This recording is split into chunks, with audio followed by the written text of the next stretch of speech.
Hey guys, tonight we drift back to a time before memory, when the winds of two worlds first met upon unknown shores.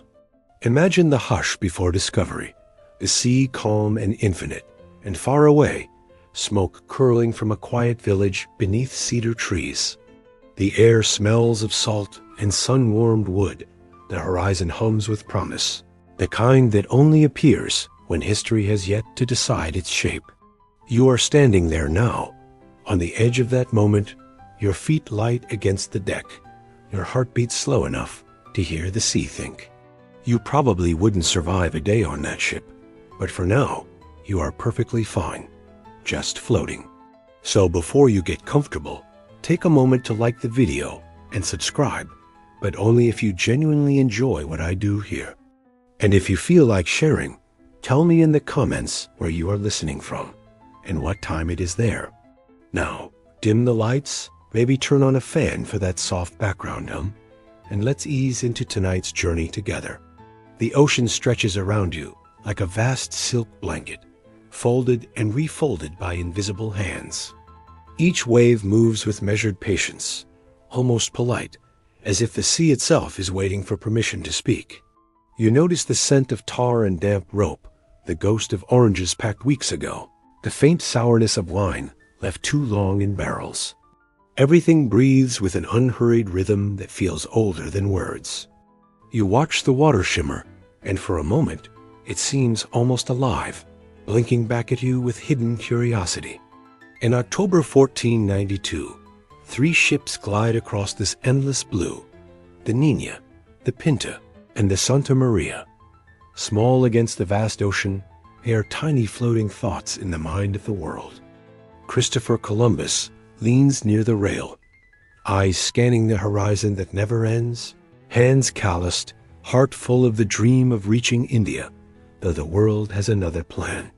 Somewhere below deck, sailors hum prayers they no longer remember believing, their voices quivering like candlelight flickering in a quiet room. If you breathe slowly enough, you can almost hear them.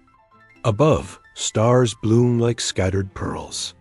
The wind is gentle tonight, brushing past the sails with a tenderness that feels human. A lone gull follows the ship, miles from land, stubborn and patient. The men see it as a sign. You feel it as a reminder that even the smallest creature can outwander an empire. Far across the water, Taino villages awaken to the gentle morning sun. Homes rest quietly among palms and cedars, attuned to the tide's soft rhythm. Smoke from cooking fires drifts with the earthy scent of cassava and the faint sweetness of cocoa. Children run to the shore, curious about driftwood, shells, or silence. Today feels different. A shimmer catches the eye, a reflection too bright, too white to belong to this familiar world. Weeks before the ships arrive, Taino elders speak of white wings upon the sea.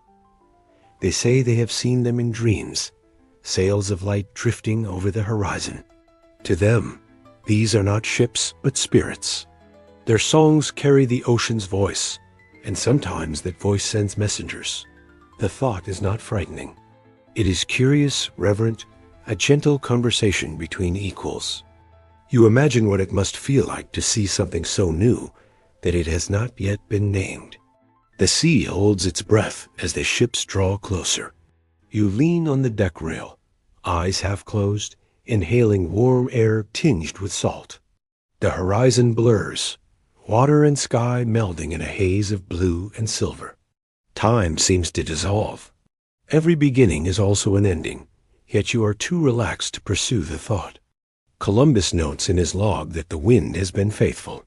He thanks the stars for guidance, unaware that the magnetic needle has begun to wander. The compass trembles, unsure of north. Some sailors whisper that the world tilts, that the sea itself is murmuring. You smile, because maybe it is. Who could resist gossiping about what's coming next? At night, the ships creak softly, rocking like living creatures in a deep sleep. The waves rise and fall slowly, almost breathing. You imagine lying on the deck, feeling the sun-warmed wood beneath you, rocked by a rhythm older than memory. The constellations above seem familiar, but slightly askew, as if someone rearranged them while you weren't looking. Somewhere in that starlit confusion, history quietly rearranges itself. Below deck, a candle flickers beside a half-written letter. Ink stains the parchment, forming a soft gray bruise, words carefully shaped for a queen far away who will never feel this wind or taste this salt. You imagine the quill scratching the surface, slow and deliberate, echoing the heartbeat of the world. The next morning, the sea is smooth as glass. Clouds stretch thin like cotton, tinged pink and gold. Sailors rise slowly, voices hushed, moving with care. You drift among them quietly, invisible but present, feeling the calm settle on your shoulders. Every rope, nail, and ripple holds fragile anticipation, almost guilty to disturb. Beyond the horizon, land waits, unseen and unimagined. You feel it in the shift of air, the bending light, the sudden flutter of birds. A sailor whispers, "Land," his voice gentle, spreading like a quiet secret through the ship. You close your eyes. Smoke drifts from distant villages, mingling with the scent of wet leaves, sand, and the ocean. Footsteps press softly into untouched shores, footprints that will one day mark history, though for now, everything rests in stillness. The Taino sing beside fires, unaware of ships gliding toward their horizon. Explorers lean on rails, equally unaware of the world awaiting them. Between the two, the ocean holds a shared pause, deep enough to cradle a dream. You breathe slowly, feeling the wind shift, carrying cedar and faint blossoms. You are both observer and participant, dreamer and dreamed, as the world turns quietly. Sails swell, the sea keeps its promise, and the horizon remains soft and patient. You smile into the calm, knowing that even history begins with a breath of patience. Exhale, letting the ocean blur into a whisper. White sails drift like ghosts across your mind. Smoke curls from a distant village. The winds have shifted. The story has begun. Morning unfolds like a pale silk sheet laid over the sea. The horizon glows faintly gold, and for a moment, no one breathes. The ships drift quietly, their sails heavy with dew, their timbers sighing with the weight of weeks at sea. The water lies still, almost glass-like, the kind of stillness that makes sound feel too loud to exist. Somewhere, a bird cries, thin, distant, and its echo melts into the light. The air smells of salt and dawn. Columbus leans forward on the rail, his eyes narrowed against the rising glow. Behind him, the crew murmurs in disbelief. After endless water and wind, after nights of watching the same moon slide across the same sky, there is color now, faint but certain. The faint line of land wavers in the distance, soft and gray, as if the earth itself is slowly remembering how to be seen. You can almost feel their exhaustion mix with wonder. Their hands tremble as they point, not quite trusting their own eyes. "Tierra," someone whispers. The sound rolls through the deck like a prayer. The sea doesn't answer. It simply watches, calm and ancient. A long time ago, it must have seen other arrivals, other beginnings. It has learned to stay silent. Below deck, a compass lies open on a small wooden table. The needle flutters weakly, unsteady, as though confused by its own direction. One of the sailors writes later that during the last few nautical miles, the instrument had shifted inexplicably, its north wandering away, as if the earth itself whispered. The words feel too poetic for a ship's log, but maybe that's what happens when the world changes. Even the tools begin to dream. The island ahead is San Salvador, or Guanahani, as it was once called before anyone else decided to rename it. It lies wrapped in mist, breathing quietly beneath the morning sun. Palm fronds tremble in the light breeze. The waves hush themselves against its sand. To those on the ships, it looks like a promise. To those already there, it is simply another morning, smoke curling gently from cooking fires, dogs stretching awake, the sea glimmering like it always has. On the shore, the Tano gather at a distance. Their eyes catch the flashes of white from the sails, bright against the mist. They have seen these shapes before, in dreams and in stories. Some whisper that the white wings have come at last, the ones that glided silently across the horizon nights ago, made of light, not cloth. No one rushes. They watch. They listen to the sound of the waves, as if the sea itself is translating this new arrival into meaning. The beach glows faintly pink where the sun touches it. The ships drift closer, anchors ready. The sailors move slowly, almost reverently, as if afraid to disturb the peace of this untouched morning. Columbus orders the boats lowered.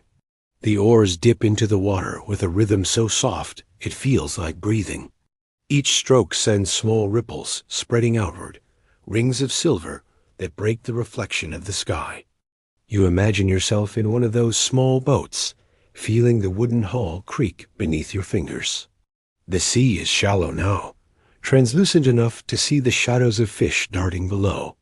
The smell of wet sand and salt grass rises, a scent that feels both strange and familiar. Your heartbeat matches the rhythm of the oars. The sun climbs higher, gentle but certain. On shore, the Tano stand among the trees, half hidden by leaves. Their hair moves in the morning wind. One of them lifts the hand, shading his eyes against the brightness.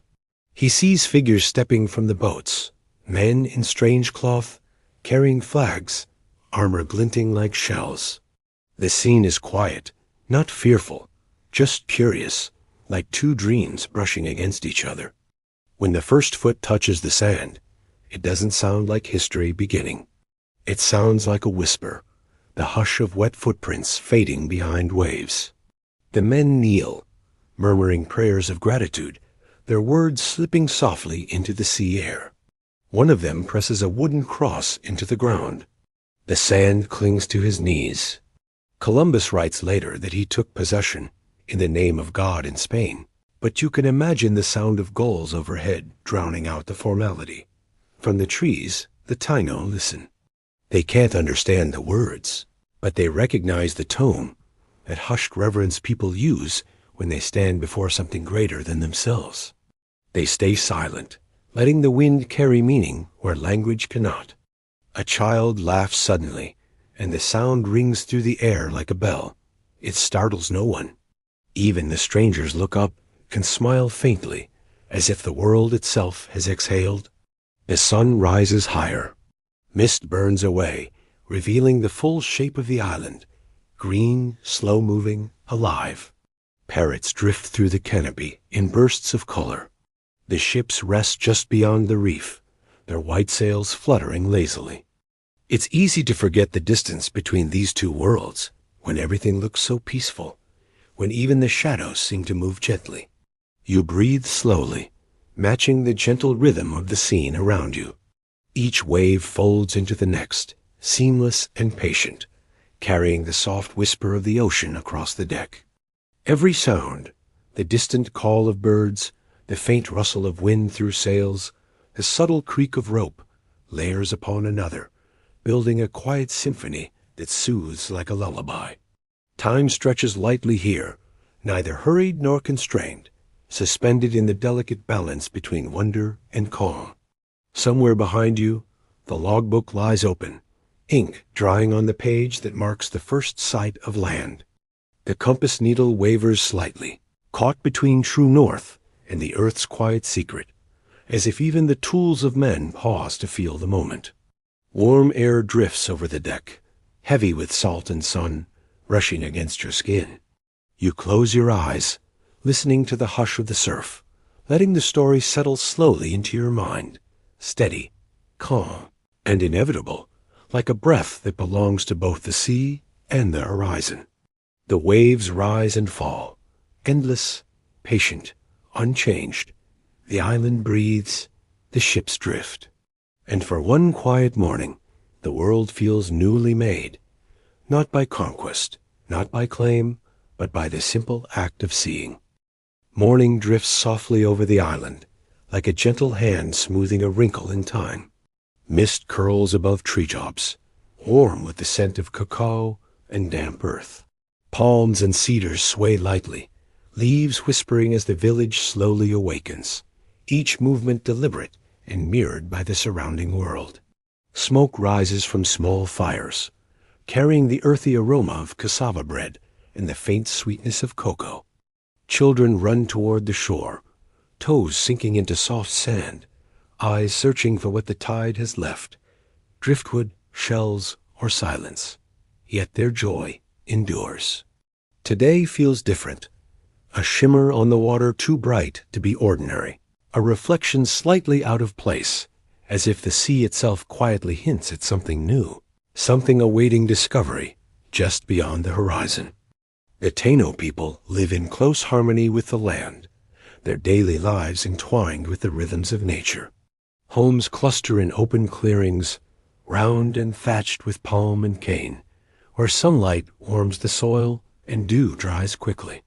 Mornings are slow, deliberate, nets mended with patient hands, fields tended carefully, stories remembered as if repeated melodies could embed themselves in the body. Life flows in gentle cycles rather than straight lines. Every action, every step, carries purpose without urgency. Even the smallest movements, a hand weaving fibers, a foot pressing into sand, are part of a quiet, continuous dance with the day, a rhythm as natural and enduring as the island itself.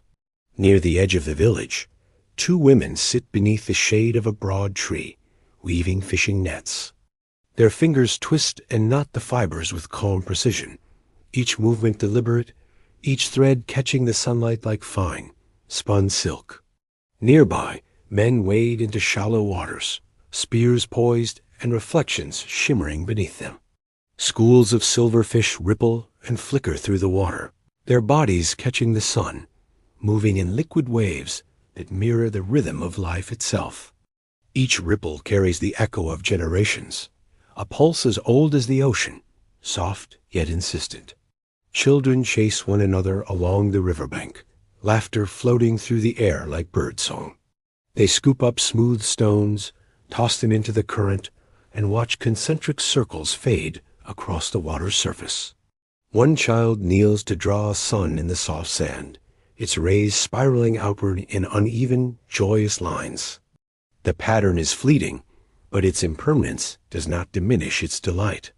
The child's hands move with the pure rhythm of discovery, tracing shapes that exist for a moment as if the world itself is breathing along.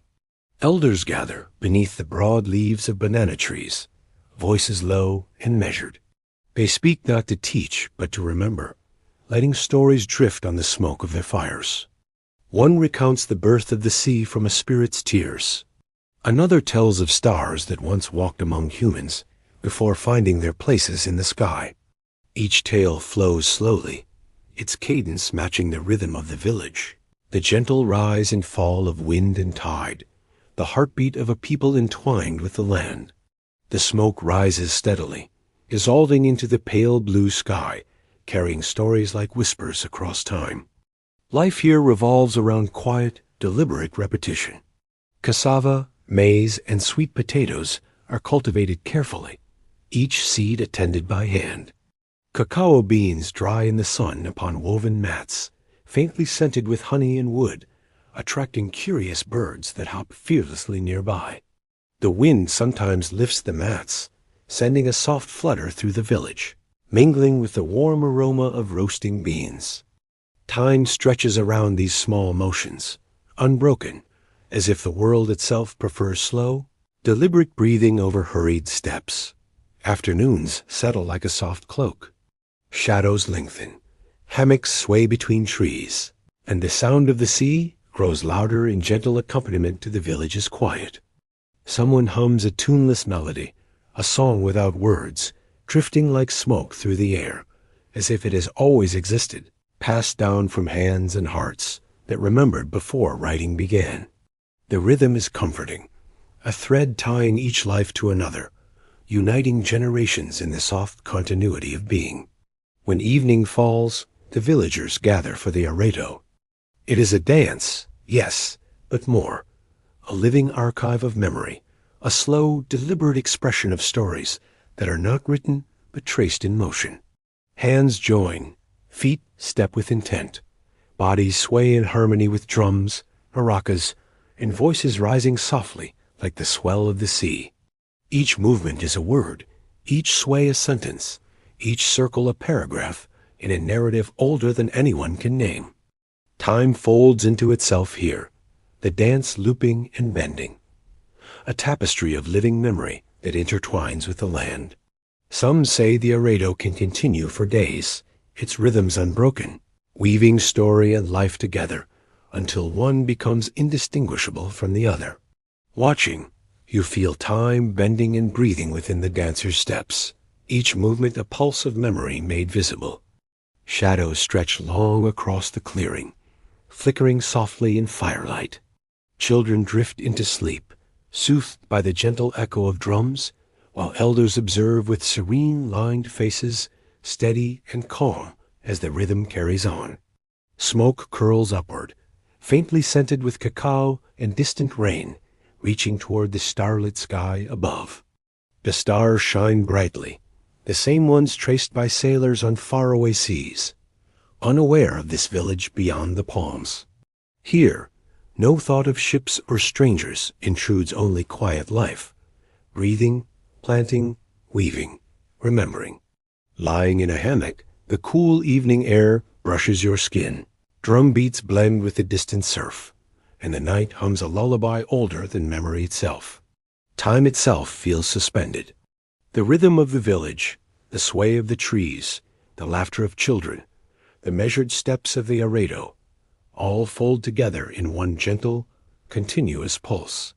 You are held in it, rocking lightly in tune with the breathing of the island, the heartbeat of the people, and the timeless call of the ocean. Night deepens, but nothing hurries, nothing disrupts. The dance continues, a seamless thread connecting past and present, land and water, heart and sky. And in that quiet harmony, the world folds gently over itself. Each breath, each sway, each heartbeat is a prelude to something yet to come. The meeting of two worlds, arriving softly, without rush, cradled in the calm and stillness of a slow, endless island night.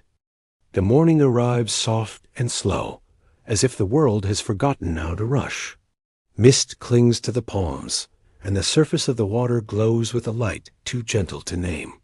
The sea stretches endlessly, silver and quiet, its breathing in sync with your own. Somewhere far beyond that horizon, change stirs, but not like a storm, not yet. The air carries the cool scent of salt and sun-warmed leaves. Dew gathers along the reeds, trembling as if uncertain whether to fall. Fishermen stand knee-deep in the shallows, their reflections bending in the water. They murmur softly to one another, voices calm and unhurried. Their nets drift like ghostly wings beneath the surface. Then someone points, a gesture, almost absent-minded, toward the farthest edge of the world. There, where sea and sky melt together, a small white shape hovers, faint at first, then steady. It seems to move, to pulse like a living thing. But it is too distant, too still to understand.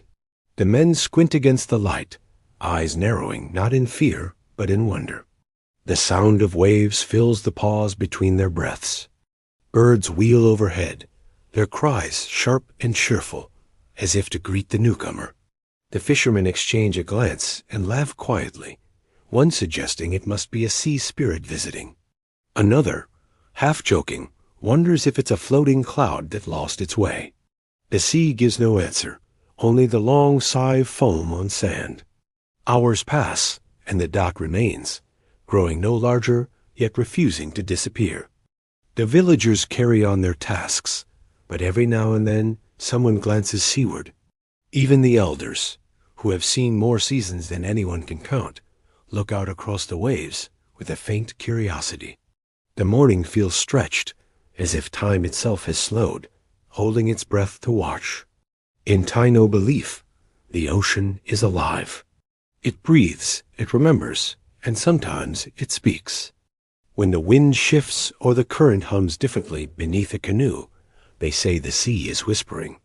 And so when the fishermen notice their nets tugging strangely that day, no fish, only an odd pull, as though the water itself were restless, they murmur a quiet prayer, not of fear, but of respect.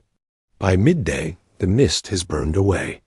The sun stands high, casting its brilliance over the waves. The white shape now gleams unmistakably, a sail. Its surface flashes like bone, smooth and cold, something unnatural in the warm air. The fishermen shade their eyes. They have seen canoes and rafts, but nothing like this. The object glides, unhurried, stately.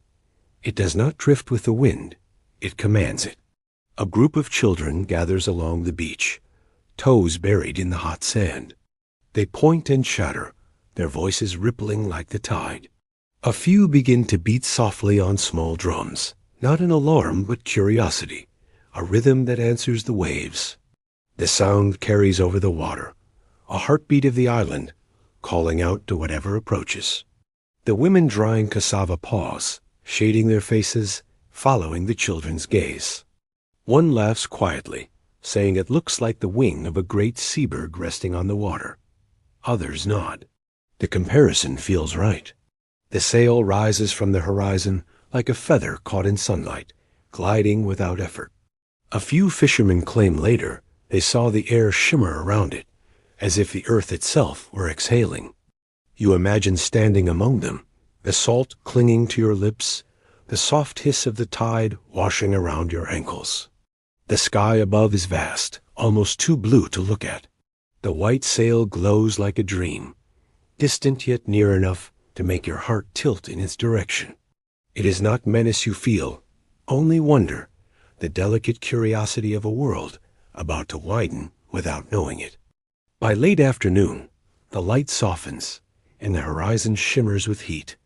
The sail's shape wavers gently, as if breathing. No one approaches. There is no need. The sea will share its secrets in its own time.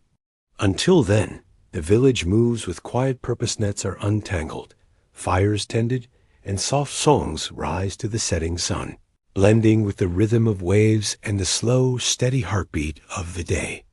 As evening folds itself gently over the island, the air grows cool again. A faint breeze stirs the palm leaves, whispering through their fronds. Smoke from the hearths rises straight into the still sky. The drums have stopped, replaced by the chirr of night insects and the low murmur of voices. The villagers gather for supper, eating in quiet companionship while the surf murmurs its endless song. Across the bay, the faint white shimmer of the sail remains, unmoving now, a ghost adrift in twilight. Its reflection trembles upon the water like a candle's flame. Somewhere out there, men on wooden decks breathe the same salt air, staring back toward the distant line of land they have never seen before. Perhaps they, too, feel the same quiet pull of curiosity, the same suspension of time between seeing and knowing. The sea at dusk glows faintly, violet and gold. Waves lap the sand with patient regularity, as if writing and erasing the same word over and over. You listen to that rhythm, the soft conversation between earth and water, ancient and eternal. It feels like a lullaby, and if you close your eyes, you can almost believe that the sail in the distance is nothing more than a trick of light, a drifting cloud blessed by the ocean. As night falls, the shape lingers pale, calm, and unwavering. The villagers do not fear it. They watch quietly, faces softened by the fading glow of the sun. Some offer gentle thanks to the sea for revealing something unfamiliar yet beautiful. Others drift into sleep, carrying the image in their minds, a white wing poised on the horizon, serene and mysterious. Beyond, where stars will soon blanket the sky, the sail floats, balanced between the known and the unknown. You feel the hush of anticipation, a moment pregnant with possibility, though its purpose remains unseen. Only the wind seems to understand, moving softly across the waves, murmuring a secret the night is not yet ready to reveal, a gentle breath bridging what has been and what is about to unfold. Morning breaks gently upon the edge of the world. The sea, calm and deliberate, folds itself against the shore in quiet applause.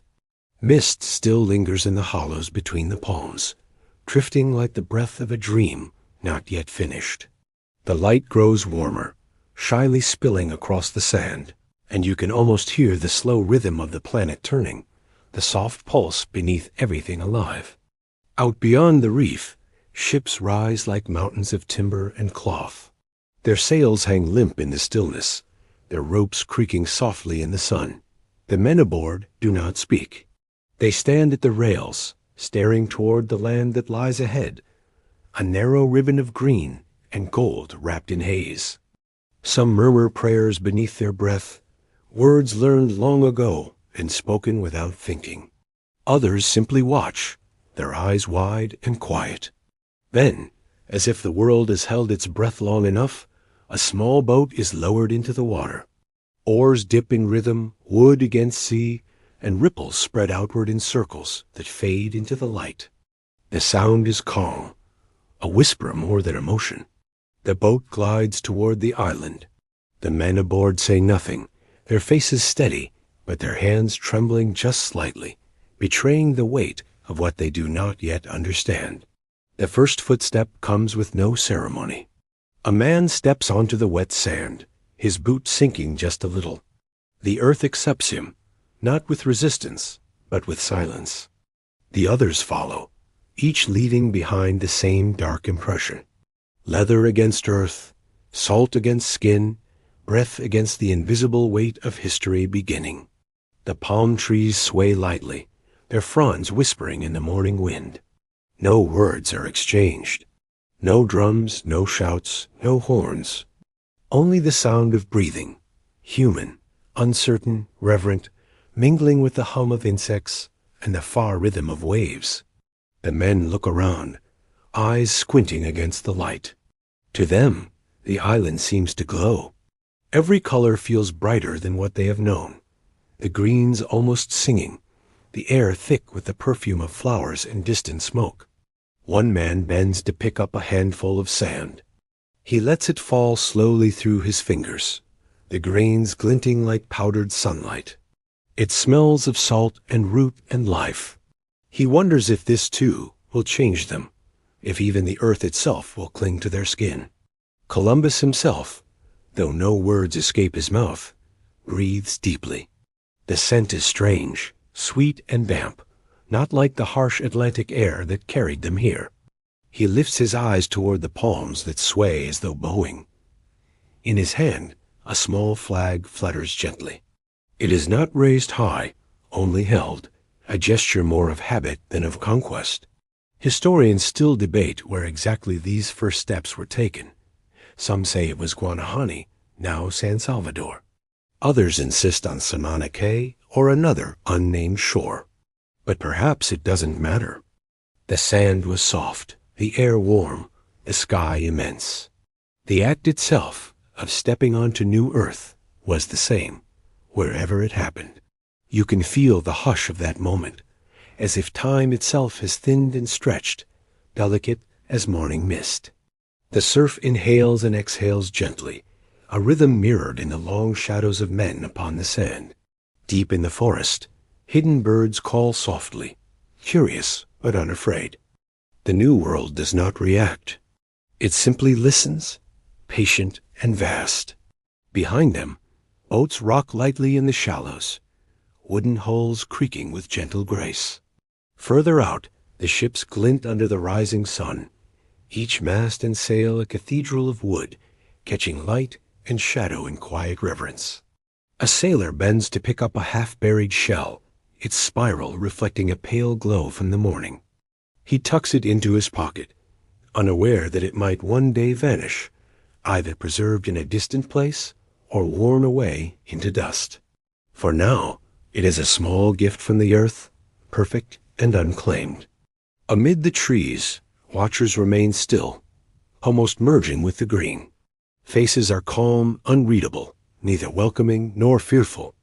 From their view, the newcomers seem dreamlike, pale and sparkling, their metal glinting as though the sun itself acknowledges their presence.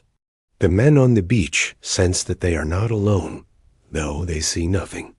They move carefully, reverently, as if afraid to disturb the silence. One draws the sign of the cross in the air. Another kneels briefly, lips moving in prayer. There is no fear in them, only awe, the cautious wonder of standing where no one in their world has stood before. The sea breeze lifts again, carrying with it the faintest scent of smoke, perhaps from a distant fire where someone cooks morning meal. It mingles with the smell of salt and damp wood, of fabric and sweat. The world feels immense and intimate all at once, as though the island itself is breathing with them. You can picture it.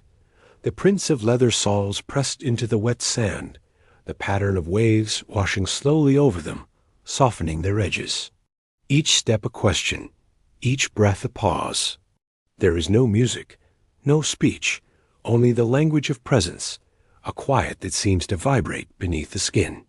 By midday, the men move inland a few paces, gazing at the trees, the streams that glint like ribbons of glass. The palms bow in the wind, the birds flicker between branches. The air hums with life. The explorers remove their helmets, letting the sweat dry on their foreheads. For a moment, they are only men in sunlight, standing before something too beautiful to fully see. When they turn back toward the sea, the tide has already begun to erase their prints.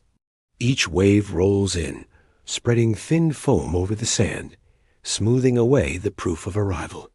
It is as if the earth, kind and patient, prefers not to hold on to the weight of footsteps, as if it already knows how fleeting even the first moments of history can be.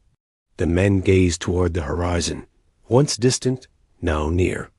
The air stirs softly, carrying whispers from the forest and the quiet hum of unseen lives. With slow breaths and gentle awe, the new world begins not with clamor, but with footsteps sinking softly into the sand. The sun rises slowly above the palms, spilling liquid gold through swaying leaves. Gentle waves fold against the sand, and the night's mist has vanished, leaving the air warm with salt and the scent of ripe fruit. Time feels suspended, measured in quiet heartbeats. Along the beach, figures emerge among the trees, calm, deliberate, adorned with faintly shimmering colors and feathers, catching the morning light. They carry only small bundles, unarmed. The men on the ships watch from afar, still and silent, as the ocean exhales between them, a shared rhythm uniting two worlds on the edge of discovery. Then, with gestures slow and open, the Taino step forward. Their footsteps make almost no sound on the sand. The Europeans remain still, unsure, but the silence feels peaceful, not tense. One sailor lowers his head slightly, not in fear, but in quiet respect. Another raises an open hand, a universal sign of gentleness. When they finally meet, there are no words, only breath, sunlight, and curiosity. The Taino set their offerings upon a rock near the edge of the forest. Ripe fruit still glistening with dew, shells shaped by time, and long iridescent feathers that catch every color of the day. The explorers watch as the gifts rest there, a small island of beauty between two unknown worlds. The air hums softly, as though even the wind pauses to watch. A man from the ships steps forward and places his own offering beside the first. Strands of colored beads that sparkle when the light touches them. The beads are small, perfect, bright as captured stars. They roll slightly on the rock, catching the sunlight in ripples of blue and green. A murmur rises among the Taino, not of speech, but of awe. The colors are unlike anything they have seen, gleaming as though alive. Later, in old journals, one line would note that they believed the beads to hold the spirit of light, and perhaps in that moment it was true. The two groups stand close now, still saying nothing, yet communicating everything. Smiles form slowly, genuine and curious. One Taino elder lifts a feather and places it in a sailor's hair. The gesture is light as wind. The sailor laughs softly, startled but warmed, then removes one of his beads and offers it in return. Their eyes meet, a human bridge made of light and color, needing no translation. Birds drift overhead, their wings slicing the air in lazy arcs. The sea glows in the distance, turning pale turquoise where it meets the sand. The rhythm of the moment is like the gentle swing of a hammock, calm, balanced, eternal. Each sound is softened, as though the world itself wishes to preserve the peace. Behind them, others gather. The explorers sit upon the sand, resting after long months of motion. The Taino children move closer, their laughter like wind chimes. They touch the strange metal buckles of the sailors' shoes, fascinated by the coolness of the surface. The men offer the children bits of bright cloth, pieces of glass, simple things that gleam.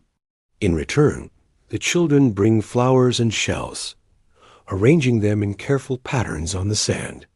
The sun continues to rise. Its light plays across the waves, scattering reflections that look almost like floating jewels. Time drifts slowly, as if unwilling to move forward. The men from the ships remove their helmets, letting the warmth of the air settle against their skin.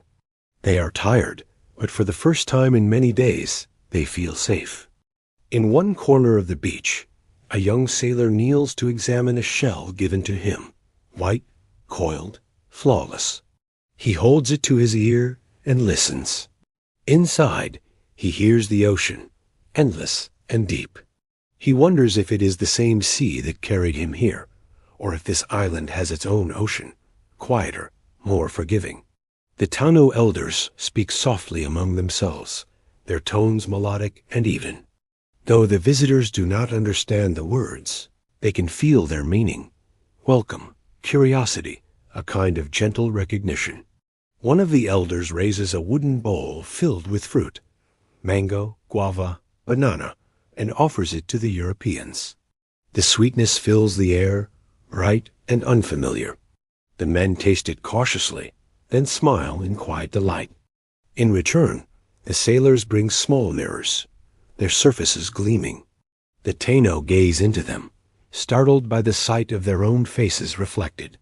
Laughter spreads like sunlight, soft and contagious. It is not mockery, but wonder, the kind of joy that needs no language. For a moment, even the sea seems to pause to listen. Columbus stands slightly apart, watching. He does not interfere. His hands rest behind his back, fingers brushing against the beads he has kept as tokens. Perhaps he feels, in some small way, the enormity of the scene. That this simple exchange of fruit and feathers, shells and glass, carries the weight of something larger than anyone present can yet imagine. But in this quiet dawn, it is not conquest or fear that fills the air. It is peace, tentative and real. The feathers glimmer when they move, catching threads of gold in the sunlight. One drifts loose and falls onto the surface of the water. It floats there, spinning gently with the tide, until it becomes a small white dot upon the shimmering sea, the same color as the sails that had appeared days before. As the day unfolds, the men and the islanders share more gifts, a piece of bread, a carved figure, a song hummed without words. Each offering is met with the same patient wonder. Nothing is taken by force. Every gesture is a conversation written in silence. The ocean murmurs against the shore, as steady as breathing. The world feels momentarily balanced, two sides of a mirror, each reflecting the other in calm surprise. The sky deepens to afternoon blue, and the palms sway lazily overhead. As the sun dips, explorers return to their ships, leaving a rock by the shore adorned with fruit, shells, beads, and feathers, simple symbols of connection. The tide laps gently, carrying their colors in reflection. As night falls, the feathers glow faintly, the island exhales, and the sea holds the memory of that first exchange, quiet, peaceful, and marked by open hands beneath a patient sky. Night arrives like a soft tide, slow and forgiving. The sky deepens into a blue so rich it seems to hum. Stars begin to appear one by one, small lanterns scattered across the heavens, and the air grows, gentle, neither warm nor cool, just enough to stir the leaves and carry the scent of salt and fruit through the camp. Along the beach, 2 clusters of light glow softly, one near the edge of the trees where the Taino have gathered, and another closer to the shore where the Europeans rest by their ships. Between them stretches a long field of shadow, crossed by the slow drift of smoke and the rhythmic hush of the sea. The distance is small, yet filled with something unspoken, curiosity, respect, the fragile stillness of 2 worlds breathing the same night air. Columbus and his men have decided to remain on the island for a few days. Their ships rest anchored in calm water, their sails furled and sleeping. The men, weary from their journey, now sit close to the fire, drying clothes, mending ropes, and letting their thoughts wander. They speak little. The ocean provides all the conversation needed, its slow voice rolling in and out, steady as the beat of a heart. Beyond the palms, the Taino fires flicker gently. Shadows dance upon woven huts and painted faces. You can almost hear the low hum of their drums, not a rhythm of war, but of time itself, a heartbeat passed down through generations. It mingles with the night breeze, rising and fading, soft as breathing. From afar, each group can see the other, silhouettes framed by flame. No one moves closer, but eyes meet across the distance. When the wind shifts, it carries laughter, faint and light. The men from the ships smile, though they do not know the meaning. It is a peaceful sound, the same laughter that has always lived beside Firelight, ancient, human, and kind. The flames rise and fall, painting the sand with moving gold. Sparks drift upward like slow fireflies, vanishing into the night.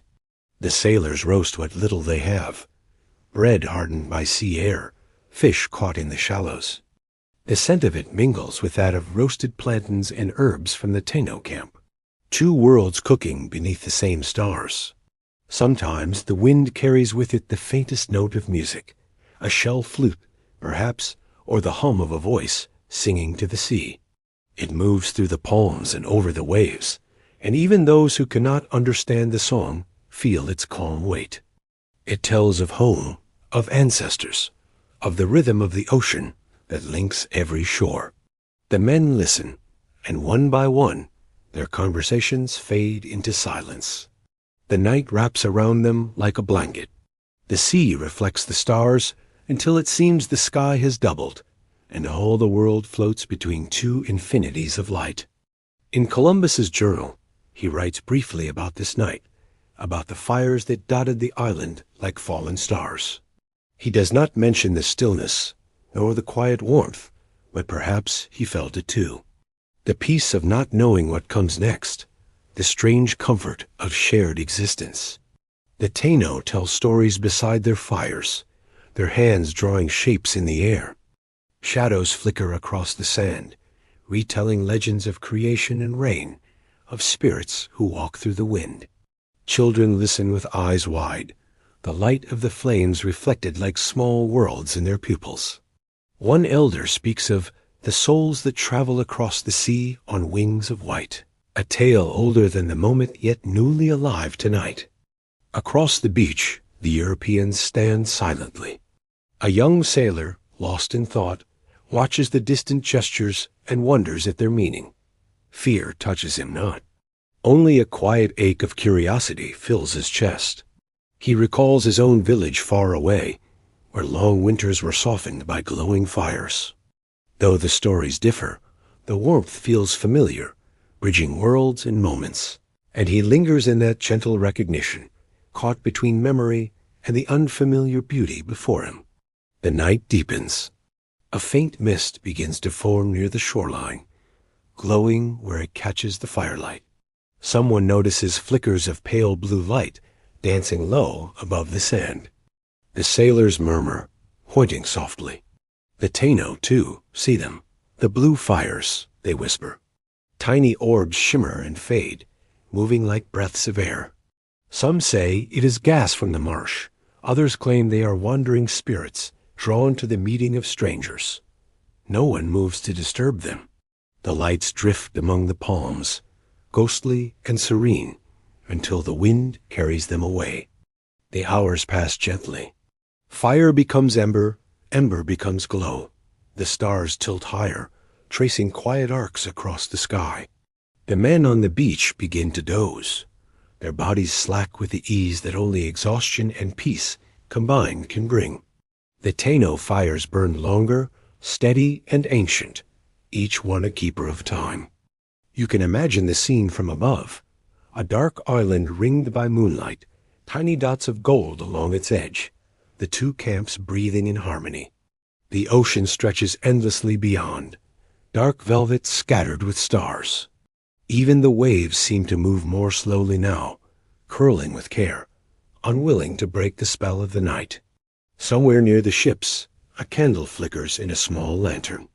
A sailor's journal lies open beside him, half filled with uneven words, notes of the day, sketches of trees, small reflections on kindness. He writes of the gifts exchanged, of the smiles and the feathers, and of the strange blue lights that hover near the sand. His handwriting falters as sleep begins to take him, and his final line trails off mid-sentence. By midnight, the beach is nearly silent. The last logs crackle softly, collapsing into ash. The stars shimmer above, their light falling like dust upon the sea. In the forest, the Taino drums slow, then stop. The only sound left is the sigh of the wind through the palms and the eternal pulse of the tide. Two fires fade to embers on opposite sides of the shore, two lights breathing in rhythm. The night watches, patient and tender, as both worlds rest under the same canopy of stars. Morning returns with its soft gold light, the kind that glides rather than shines. The sea is still, its surface a perfect mirror, and the palms along the shore sway with unhurried grace.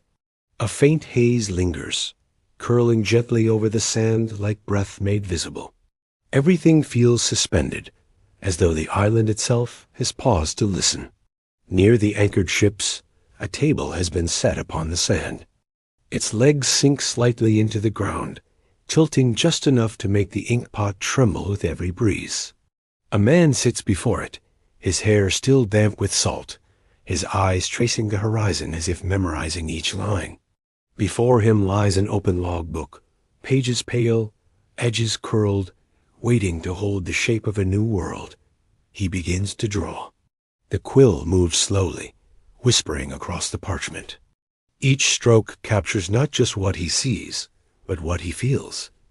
The way the shoreline curves like a sleeping animal, the way the palms tilt toward the sea as though reaching for home. He marks the points where the light changes, where the water deepens, where birds wheel in the air. Behind him, another sailor calls out quiet measurements, numbers softened by the wind. The man pauses now and then, dipping his pen, writing notes in a hand that wavers from the gentle motion of the earth beneath him.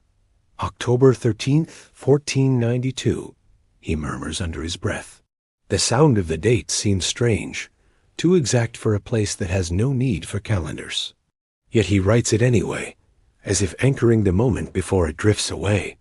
Farther up the beach, the Taino watch in calm curiosity. They have gathered at a respectful distance, sitting cross-legged in the shade of palms, their faces still and serene. They see the men bent over the pages, sketching lines, tracing patterns, murmuring to one another. It is a strange ritual, quiet, focused, unlike anything they know. To the islanders, memory is carried in stories, songs, dances. It lives in the body and the wind, not in marks on a page. A child points toward the parchment, tilting his head in wonder. One of the elders smiles, his eyes kind. Perhaps he thinks these visitors are trying to hold the earth itself inside those fragile sheets, capturing land with ink instead of heart. To them, It seems an odd and tender thing, this need to keep what is already alive. The man drawing looks up occasionally. When his eyes meet those of the Taino, he nods lightly. A silent greeting. They smile back, their gestures open and easy. There is no fear between them, only distance made gentle by the day's calm rhythm. Columbus stands nearby, watching as his men record the shape of the coast. His expression is thoughtful. The map will one day travel across oceans, passed from hand to hand, its edges darkened by time. But here, under the sky, it is simply a sketch of palm trees, rivers, and light. Later historians will note something curious about these early drawings, that some of the first coastlines appear reversed, as if mirrored. North becomes south, east becomes west, the contours curling in the wrong direction. Some say it was the confusion of instruments. Others whisper that perhaps the explorers' minds, dazed by newness, could not quite remember what direction the world turned. As if memory itself had drifted with the wind, one scholar wrote centuries later. But here, in this quiet morning, the man with the quill doesn't notice. His thoughts move like the tide, in, out, in again. He listens to the sound of the sea and lets it guide his lines. Each mark is slow, deliberate, a conversation with silence. Behind him, a few sailors gather fruits brought by the Taino. They peel and taste, laughing softly at the sweetness.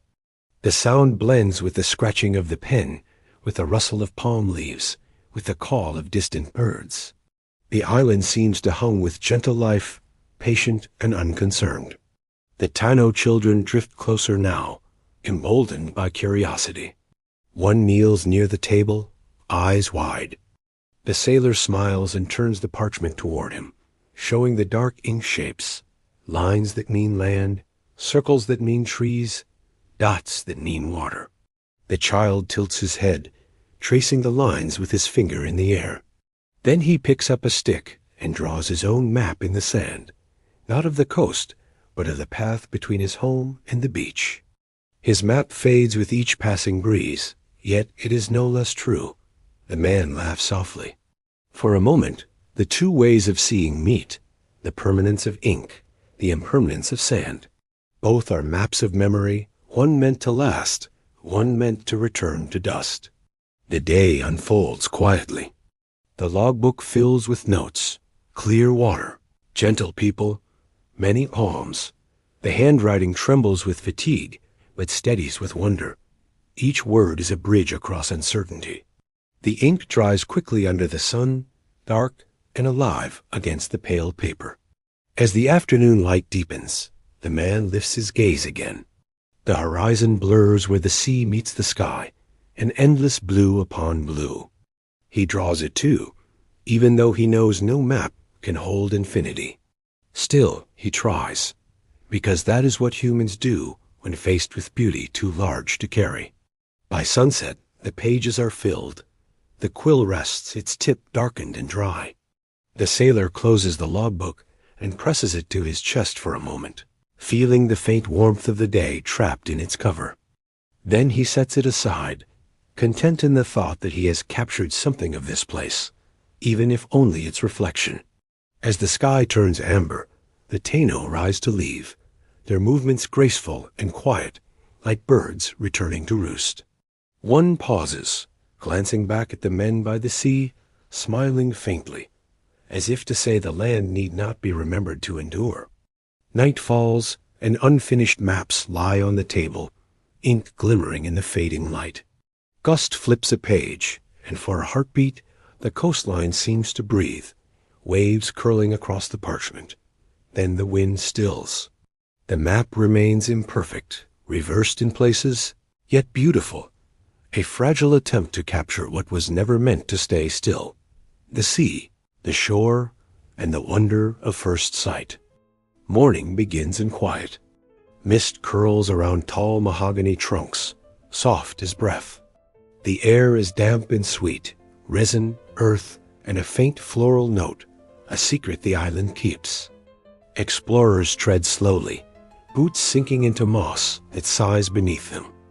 Each step feels both new and timeless, as if the forest remembers. The narrow path winds through dew-laden vines. And above, a parrot calls once, then falls silent. Hesitant to awaken the sleeping world above, a parrot calls once, then falls silent, as if unsure whether to rouse the sleeping forest. The deeper they go, the quieter everything becomes. The sounds of the sea fade behind them, replaced by the rustle of unseen wings, the trickle of water over stone, the whisper of leaves brushing against each other. The forest breathes in long, even rhythms, a steady inhale and exhale. You begin to feel it in your chest, matching it unconsciously, as though the air itself teaches you to slow down. Columbus's men, though seasoned sailors, tread carefully here. The ocean had been their language. The trees are something else entirely. Tall, solemn listeners with trunks broad enough to shelter whole families. One of the men reaches out to touch the bark of a mahogany tree, running his hand over its ridged surface. The texture is warm and alive, like skin that remembers the sun. He looks upward, but the canopy is so dense that the sky is only a rumor, thin streaks of blue caught between leaves. The Taino guides move ahead with easy familiarity. Their feet make almost no sound, their gestures gentle, their pace unhurried. They stop occasionally to pick fruit or gesture toward the roots of plants, explaining, without words, which are safe, which heal, which feed. The explorers watch, trying to follow, but mostly they listen. Here, silence feels like knowledge. Streams cut through the undergrowth, clear and fast. The water dances over rocks, flashing in the light like bits of polished glass. The men kneel to drink, cupping the water with their hands, feeling it cold and pure against their palms. For a moment, one of them laughs softly, a brief human sound that startles a heron into flight. Its wings slice through the air with a low flutter, scattering droplets of rain that hadn't yet fallen. They pause near the base of a massive tree, its roots twisting like the bones of the earth. Some rest in shade, others lean against the trunk, breath slow and settling. One sailor opens his journal, letters uneven from the humid air, and writes of trees of great height and firmness, and air filled with the singing of hidden birds. He does not capture the stillness that follows, a quiet so alive it makes even whispers feel loud. That night, they camp in a natural clearing, the forest forming a gentle circle around them. The ground is soft, rich with the scent of soil. A small fire is lit, yet its glow seems swallowed by the pressing darkness. Moths flit at the edges, wings briefly catching the ember light. The air vibrates softly, not with insects or voices, but with a gentler, continuous hum, like the distant, measured breathing of the forest itself, in his log. Columbus notes that the land seems to breathe. Centuries later, historians will puzzle over that phrase. Some will suggest he heard the wind moving through hollow trunks. Others will propose it was the slow settling of the forest floor as the temperature changed. But among the Taino, there was already a story that the island itself was alive, sleeping lightly. Its dreams rising and falling through the roots of trees. As the night deepens, the forest begins its quiet symphony. The drip of condensation from leaves becomes a rhythm. The rustle of ferns, a soft harmony. You can almost hear a pulse beneath it all, low and steady, like the ocean's echo carried inland. When the fire burns lower, the men lie back and watch the treetops sway against the sky. The stars are faint here, obscured by branches, but enough slip through to make the canopy shimmer like a net of silver threads. You imagine the awe, the smallness, the sense that this world has lived in silence long before footsteps arrived. The air feels deliberate, each breeze measured, each sound layered like a hidden melody. One sailor mutters he heard the ground sigh. Another laughs it off. Yet in the quiet, the sound returns, a faint exhale rippling through roots, leaves, and the spaces between heartbeats. Somewhere nearby, a Taino elder hums under his breath, an old tune meant to honor the forest. The notes rise and fall with the same rhythm as the wind. You might not understand the words, but the melody carries a strange comfort, a reminder that in this vast world, even silence has a voice. By dawn, the mist returns. It drapes the forest in silver, turning each leaf into something holy. The men wake slowly, their clothes damp, their faces calm. The Taino are already standing, watching the east where light begins to bloom. No one speaks. They listen to the first bird's call, soft and curious, as though testing whether the day is ready to begin. As they pack their things, one sailor glances back into the trees. He feels for a fleeting moment that the forest is watching, not with eyes, but with a kind of memory. The trunks, the moss, the streams all seem to hold on to the echo of their presence, as if adding them to an ancient story that never stops being written. As they depart, their footprints fade, absorbed by ferns and time. The forest breathes again, a sound so soft it merges with your own. In that shared rhythm between flesh and leaf, something eternal endures, not conquest, but quiet recognition. The earth lives, patient and awake beneath your feet, listening to every step, breathing with you through endless, unbroken time. The days that followed were hushed and sunlit, suspended between sea and forest. The wind had softened, carrying the scent of salt and ripe fruit through the air, and both shores, the one of arrival and the one of belonging, seemed to breathe together in cautious rhythm. There were no speeches, no claims, no languages that could yet cross the air. Only gestures. Only eyes. Morning began with offerings. The Taino came down the beach in slow procession, baskets balanced easily on their hips.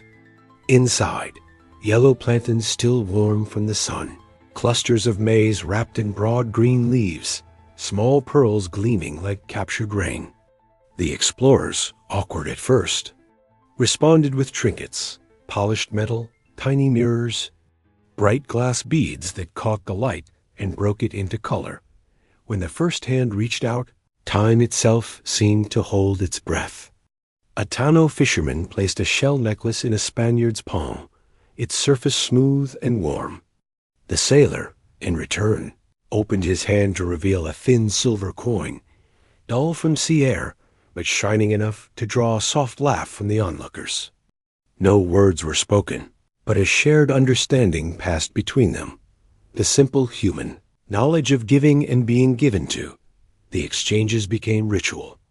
Every morning, more baskets appeared, fish glinting like quicksilver, woven mats smelling faintly of smoke, fruits the color of sunsets. In return came pins, knives, colored ribbons, small bells that chimed with each movement. The air filled with curiosity rather than fear, a fragile trust forming not from promises, but from repetition. Gesture by gesture, they learned one another's pace. Some of Columbus's men tried to record what they saw. In the logbook for those days, one entry reads, "The people are gentle, open-hearted. They laugh at the shining of our metal and seem to think it alive." Another notes how they would dip the brass cups into shallow water just to watch sunlight dance on the ripples, murmuring in wonder when reflections touched their skin. Later, one sailor wrote that the islanders smiled as if the light itself were speaking. There is a stillness in such moments, a kind of reverence born from mutual curiosity. The Europeans marveled at the grace with which the Taino moved, the ease in their laughter, the rhythm of a life unmeasured by clocks.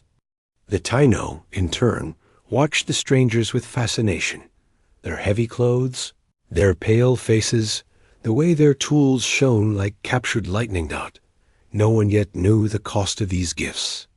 The sea was calm, and the air warm, and in that calmness, even the future seemed far away.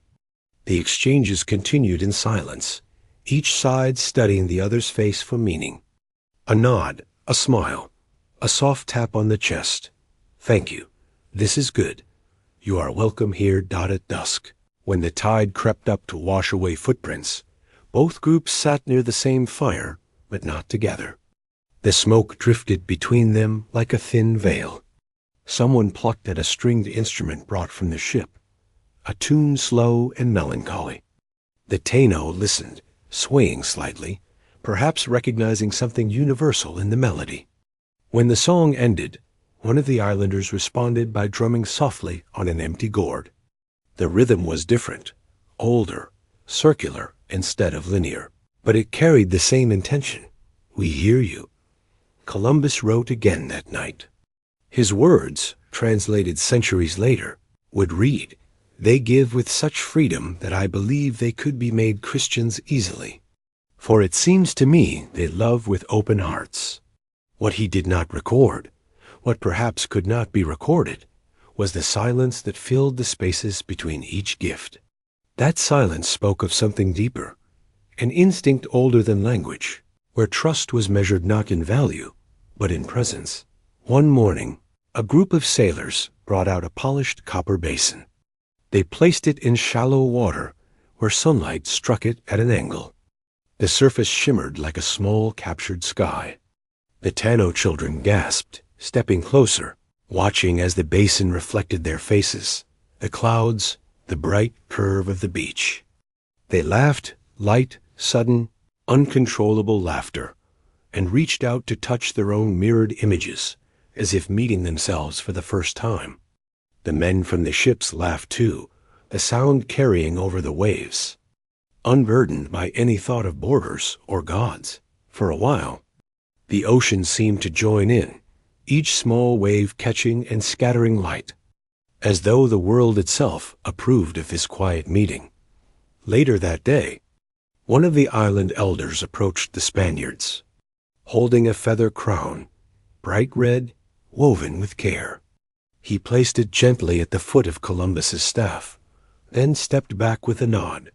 Columbus bowed slightly in return, unsure of what gesture might mean thank you in a language made of air and patience.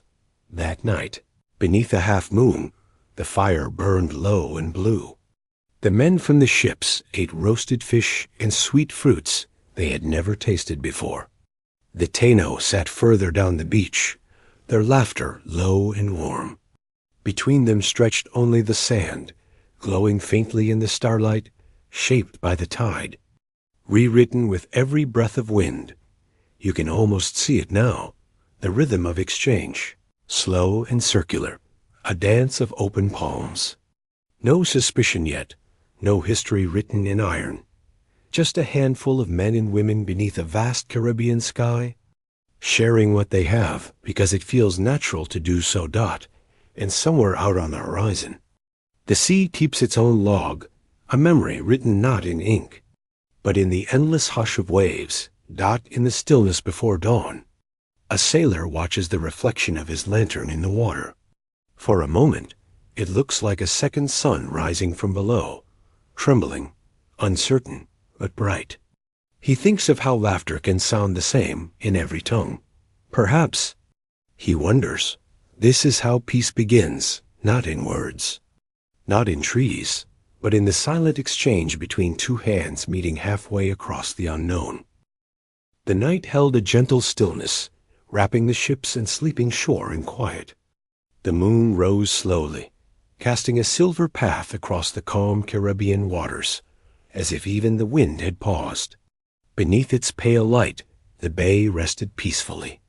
The three ships floated silently, anchored and motionless, their sails neatly furled like folded wings. Every ripple in the water, every shadow along the shore, seemed suspended in time, as if the world itself had drawn a slow, deliberate breath, waiting for the next day to unfold. Lanterns flickered along the decks, dim, golden, swaying with the rhythm of the tide. Each flame seemed to breathe, to think. Shadows moved softly, long and unhurried, painting the wooden hulls with strokes of amber in sleep. From afar, the ships appeared not as machines of travel, but as floating dreams, small islands, of human light drifting in an ocean that had known silence for eternity. The crew had settled for the night. Some leaned against the rails, watching the moon trace its slow arc. Others sat in circles, murmuring quiet prayers, or mending ropes with fingers that moved out of habit more than thought. The air smelled of salt and pine tar, of life suspended between journeys.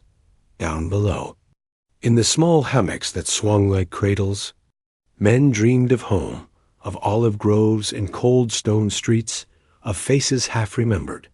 The ocean hummed beneath them, a sound deep and steady, like the slow breathing of the world dot from the shore. The faint rhythm of drums began to rise. Slow, measured beats, not loud, not calling for attention, but steady, as if marking time for the island itself. Each note carried across the water and merged with the sigh of waves, creating a strange harmony that felt both familiar and new. One sailor, half awake, whispered that it sounded like a heartbeat, the island dreaming in rhythm with the sea dot, and then came the singing. It began as a faint murmur, soft and wavering, almost blending with the gentle rhythm of the waves lapping against the shore. At first, no one could tell where it originated, whether it was the voices of the Taino drifting across the sand, or something older still, rising from the depths of the ocean itself. The notes carried over the water, weaving with the wind, folding into the night so seamlessly that it seemed the world itself had joined in the chorus. Later, sailors would recall hearing the melody seeping through the hull of their ships, penetrating the wood and rope, stirring something ancient in their hearts. One wrote in his log, puzzled and awed, as if the sea remembered. No other words seemed sufficient. The song lingered, haunting the night with its quiet insistence, a memory older than any man aboard, a secret that the ocean had been holding patiently, waiting to be heard. The sound lingered in their dreams. Those who kept watch swore that the water shimmered faintly, as though light moved beneath it, tracing the shapes of forgotten paths. Some thought of mermaids, others of spirits. But most simply listened, too tired to fear, too peaceful to wonder. The moon climbed higher. It touched the palm fronds on shore, turning them silver, and slid gently across the surface of the bay. Every ripple became a mirror. The ships rocked in unison, creaking softly, like the slow turning of pages in a book no one had written. Yet Columbus himself stood by the stern, his hand resting on the railing.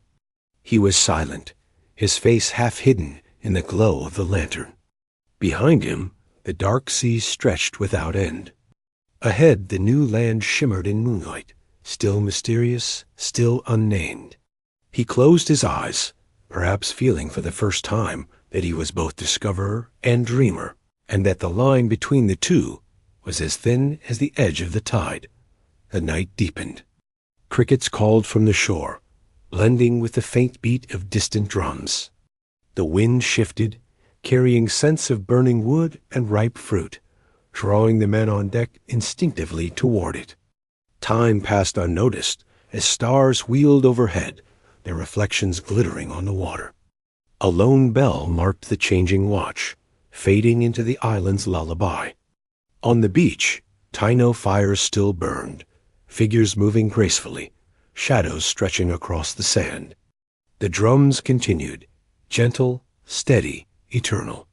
Though the sailors could not understand the rhythm, it spoke to them nonetheless. We are here. You are here. The world is wide, and tonight it sleeps in quiet peace. A sailor, restless beneath the night sky, dipped a bucket into the dark, glassy water. As he lifted it, he noticed tiny sparks dancing beneath the surface, pale lights that swirled and vanished like stars caught mid-motion. He whispered to himself, a soft smile touching his lips. The sea remembers. He set the bucket down carefully, watching the glow fade back into the calm, dark water, leaving only the faint shimmer of memory. The night stretched on, vast and unbroken. There was no storm, no threat, only a serene expanse filled with quiet murmurs and the gentle hum of dreams. The men slept where they could, their chests rising and falling in unison with the rhythm of the sea. The island itself seemed to breathe, exhaling slowly, letting the trees, the sand, and the hidden creatures settle into their nocturnal rhythm.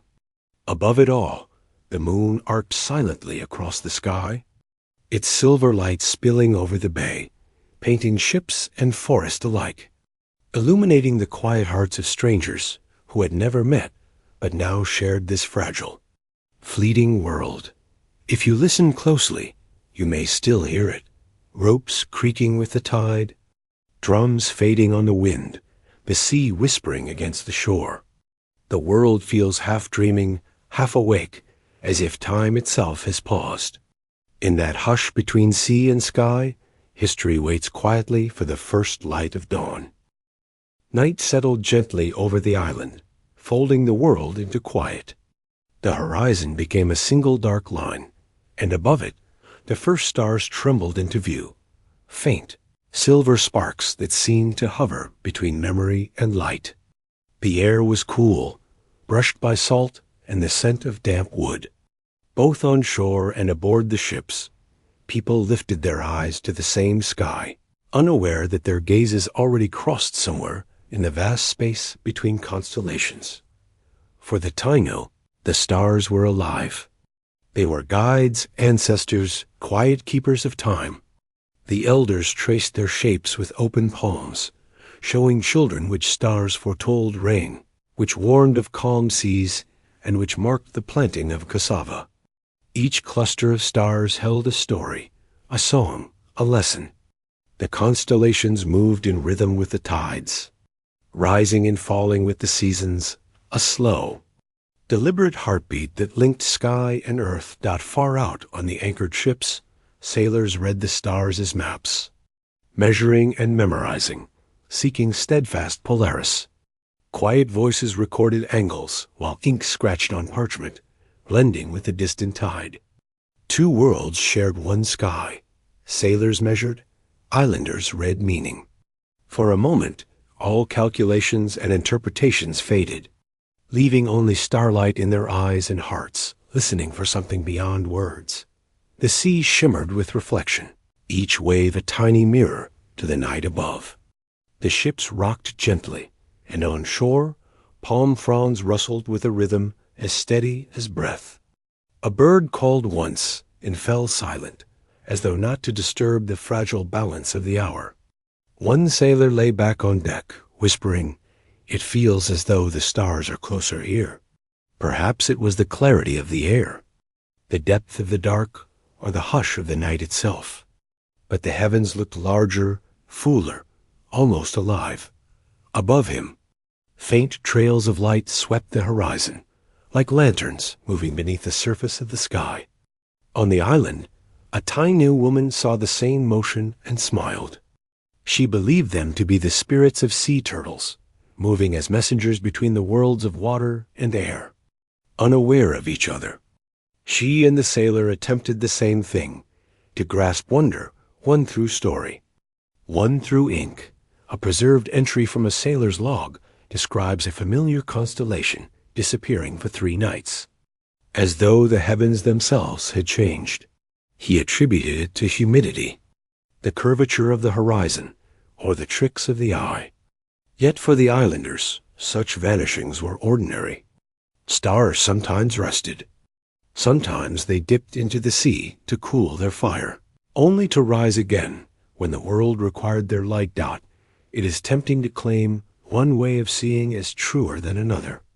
Yet in that moment, before language drew lines, truth moved like a tide, unseen, everywhere, shared. The sailors continued their work, plotting their return by the same constellations that guided them from Spain.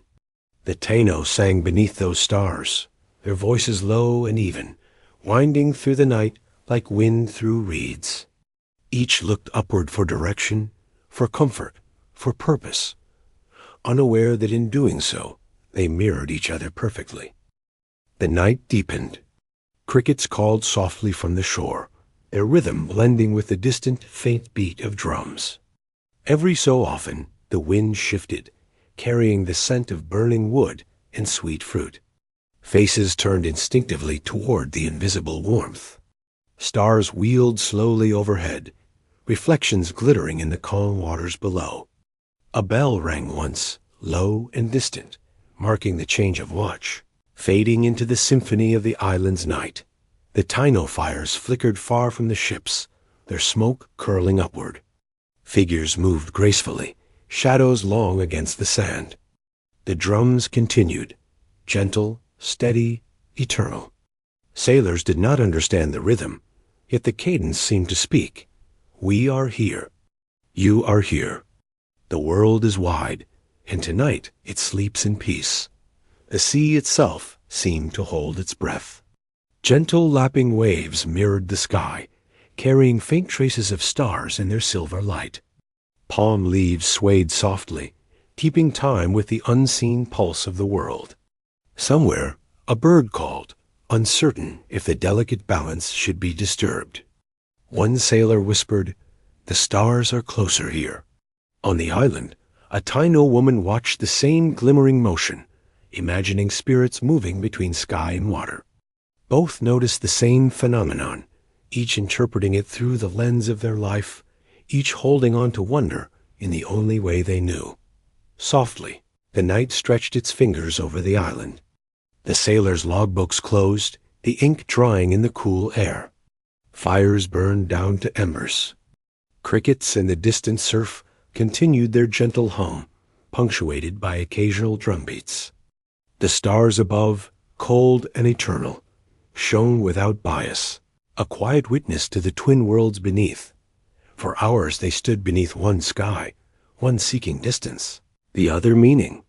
Divided by language, yet joined by horizon, they shared the same eternity. Night folded around them, time softening, memory suspended between two worlds meeting in quiet recognition dot by dawn. Pink light brushed the edges of the sky. Stars faded into the waking day. The logbooks closed for another day's work. Fires died to smoke. Yet the brief, unrecorded hours remained. Two peoples, side by side in wonder, reading different stories from the same page of infinity. The sailors carried coordinates back to Europe. The Taino carried songs, stories, and knowledge older than any map. Beneath it all, the same stars continued to shine, patient, ancient, and impossibly kind, reminding all who looked upward that no horizon is truly separate, and that the earth itself watches through every pair of human eyes. Beyond the edge of sight, a faint shimmer rose. To the sailors, it was light upon the waves. To the islanders, the sea's quiet breath. Both were right. For one suspended heartbeat, the known and the unknown met upon the same horizon, breathing together beneath a single sky, as history itself lingered between recognition and wonder, waiting to awaken. Morning came slowly, with the kind of light that feels almost shy, a thin shimmer spilling through palm fronds and softening everything it touched. The air was cool and still, the waves folding gently upon the sand like pages in a forgotten book. You walk along the shoreline, your steps pressing into the damp earth, and you notice something new, small pieces of driftwood gathered together in a careful circle. The Taino villagers move with quiet purpose, their gestures unhurried, their faces calm. They are building something that seems both humble and sacred, a shrine born not of stone or grand design, but of what the sea itself has given. Each piece of driftwood is chosen for its shape, its smoothness, the story it carries. One plank is long and pale like bone. Another bears dark knots that look almost like eyes. When arranged together, they form a frame, an altar to the invisible forces that hold the world steady. Around it, children gather shells, white, spiraled, glowing faintly in the morning sun. Women place leaves of dried palm at the edges, their veins etched like lines of a forgotten map. An elder hums a low, rhythmic tune. It's not quite a song, more like a conversation with the air itself. The melody seems to rise from the sand, from the slow pulse of the tide.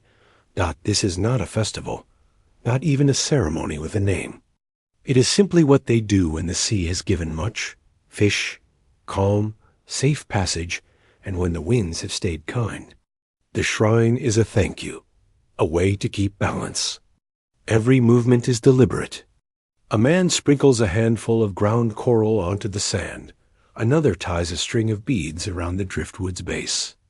The air smells faintly of smoke and salt and fruit left to dry. You stand nearby, not as a stranger, but as an observer drawn by peace. The sound of waves fills the pauses between gestures. Somewhere in the distance, a bird calls once, then twice, as if approving the offering. Historical accounts later recorded these rituals, ceremonies meant to secure calm seas, bountiful harvests, and steady winds. Some chroniclers dismissed them as superstition, yet that misses the essence. These were not acts of control, but of dialogue with the world. The Taino did not seek to dominate nature. They sought to align, to move in harmony with its quiet, enduring rhythm, honoring the life that flowed through every wind and wave. As the sun climbs higher, the shrine begins to glow faintly, the shells catching the light and scattering it across the sand. For a moment, it almost looks as though the altar is breathing, expanding with each soft gust, contracting as the air stills. One of the sailors, watching from the ship's deck, rubs his eyes. He thinks it must be the heat playing tricks, the shimmer of distance. Yet he writes of it later that night. The islanders placed offerings that shone like glass, though the moon had not yet risen. No one ever explained the light. Some said it was the reflection of certain shells. Others blamed the angle of the sun on salt crystals. But among the islanders, the answer was simpler. They believed that when gratitude is pure, the world answers with its own brightness. The villagers continue their offering until the tide begins to rise. A few steps closer, you hear whispers, words spoken softly, almost blended into the wind. The elder dips his fingers into the water, then touches the driftwood lightly, leaving droplets that glisten like dew. The surface of the sea remains unbroken, calm as breath. In that moment, time feels stretched thin. The air thickens with quiet meaning. No one rushes, no one watches the sky for change. You realize that this act, the building, the offering, the silence, is itself a kind of map, one not drawn on parchment, but within memory. Every wave that touches the shrine carries a small piece of it back to the deep, spreading the prayer across distances unseen. A light breeze rises. The dried leaves rustle like faint applause. The shells shimmer brighter, the kind of light that doesn't hurt the eyes, but lulls them, soft, steady, patient. It feels like the world is smiling without showing its teeth.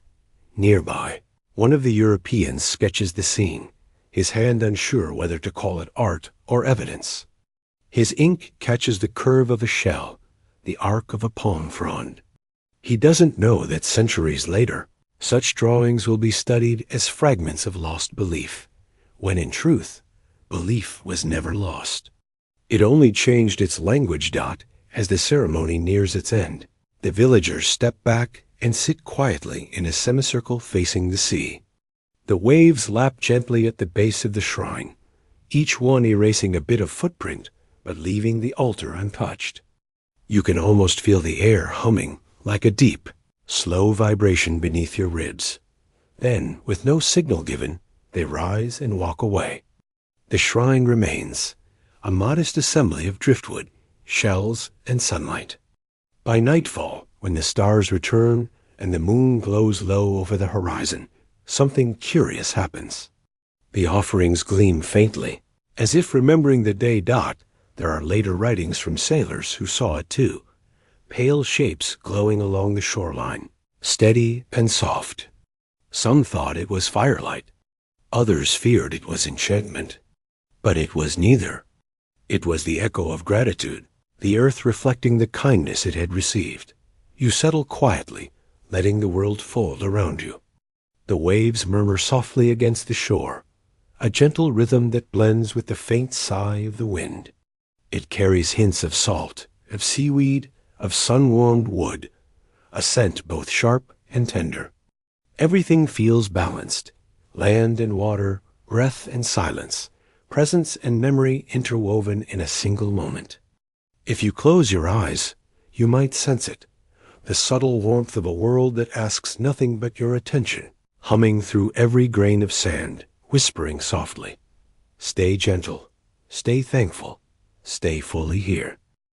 The night had deepened into quiet gray, the kind that softens edges and makes the world feel suspended. Rain tapped lightly on the deck of the Santa Maria, a gentle percussion that mingled with the slow sigh of waves against the hull. Inside the captain's cabin, a single lantern glowed, its flame steady despite the wind seeping through small cracks. Columbus sat at a low wooden desk, inkpot beside him, quill poised above a sheet of parchment. He paused, listening to the rhythm of rain and tide, as if the world itself offered him the first line. Outside, the sea was dark and endless, waves folding into one another without hurry. Somewhere, a distant gull called, only to be swallowed by the murmur of water. The air smelled of salt and cedar from the ship's beams, a grounding scent in the vast expanse surrounding him. Columbus dipped the quill in ink and began to write. Each stroke was deliberate, measured, not hurried, not impatient. He described the land they had encountered, the white sands, the gentle hills, the forests that rose like quiet cathedrals above rivers of clear water. He wrote of the people, their calm gestures, the soft laughter of children playing near the shore. The elegance and simple movements dot in his description. There was awe and curiosity, but also a quiet wonder that words often fail to capture. He noted the peacefulness of the islanders, the ease with which they shared food and water, the gestures of kindness that seemed almost instinctive. One line, later transcribed and preserved, mentions, "These are people with hearts untouched by the ways of war, innocent in spirit, generous in all things." Even as he recorded facts, he could not resist letting the wonder seep between the lines.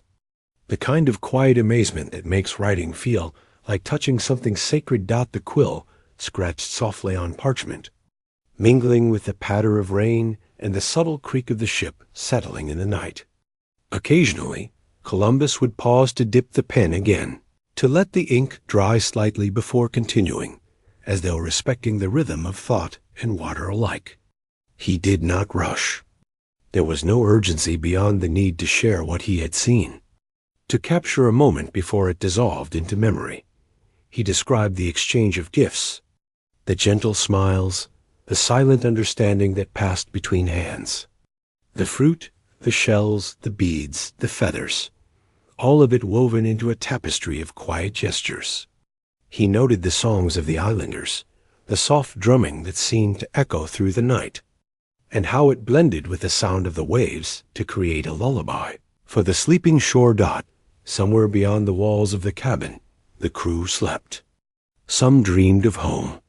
Some dreamed of the unknown land that lay just beyond the horizon. The rain fell steadily, a slow curtain between ship and sky. Columbus could hear it tapping, a soft percussion that matched the pace of his heartbeat, steady and unhurried. He paused again, glancing out at the dark expanse of water. The horizon was a faint, trembling line, barely distinguishable from sky.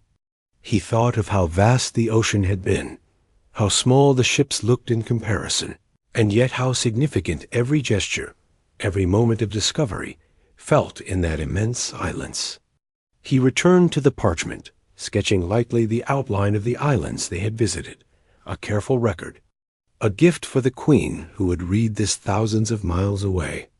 Who would imagine the colors, the smells, the quiet hum of life that he tried to convey?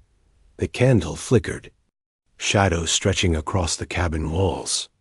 He dipped the quill one last time, finishing with details of the people, how they moved, how they smiled, how they shared without hesitation. He described the light in their eyes, a reflection of the sun and the sea, and something intangible, something that belonged to the island itself. The rain softened, slowing to a gentle mist. Columbus leaned back in his chair, letting the candlelight warm his hands. He read over the words, noting how they might sound to someone far away, how they might convey a glimpse of a world untouched by the familiar conflicts of Europe. There was a serenity in the act, a peaceful solitude that allowed him to witness without interruption, to record without judgment. Outside, the waves whispered softly against the hull. The lantern flickered once, twice, and then steadied. Somewhere, a gull's cry echoed faintly, a reminder that the world beyond parchment and ink was still alive, still breathing. Columbus set the quill down, letting his thoughts drift with the rain, with the tide, with the distant stars that would guide him home. He imagined the Queen reading the letter, imagining the islands, imagining the people. And for a moment, the distance between worlds seemed smaller, bridged not by conquest or claim, but by words carried across oceans, by shared wonder, by the quiet recording of something extraordinary, yet gentle. The night deepened. Rain softened to a whisper, and the sea seemed to hum a gentle lullaby. Each wave folded into the next, carrying the rhythm of water over the shore. Inside the small cabin, the faint scratch of quill on parchment blended with the soft sigh of wind and tide, creating a sanctuary of thought and reflection.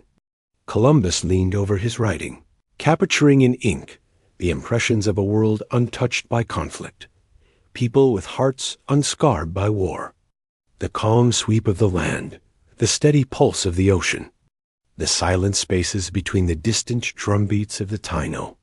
Every word was a careful preservation of the fleeting moment, a bridge between this new land and the distant Queen who would read it far across the sea.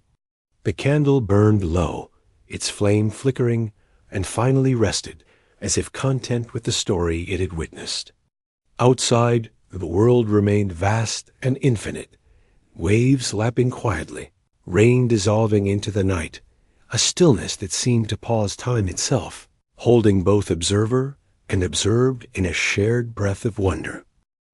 The morning mist hung thick over the bay, soft as spun wool, wrapping the ships in a quiet haze that made the world feel smaller, slower, and intimate.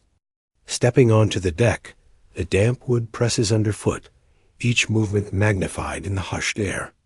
The sails hang lazily, moved only by the faintest whisper of wind, while the water spreads like liquid silver, smooth and endless. Every sound, the creak of rope, the call of a distant gull, travels farther than usual, suspended in stillness.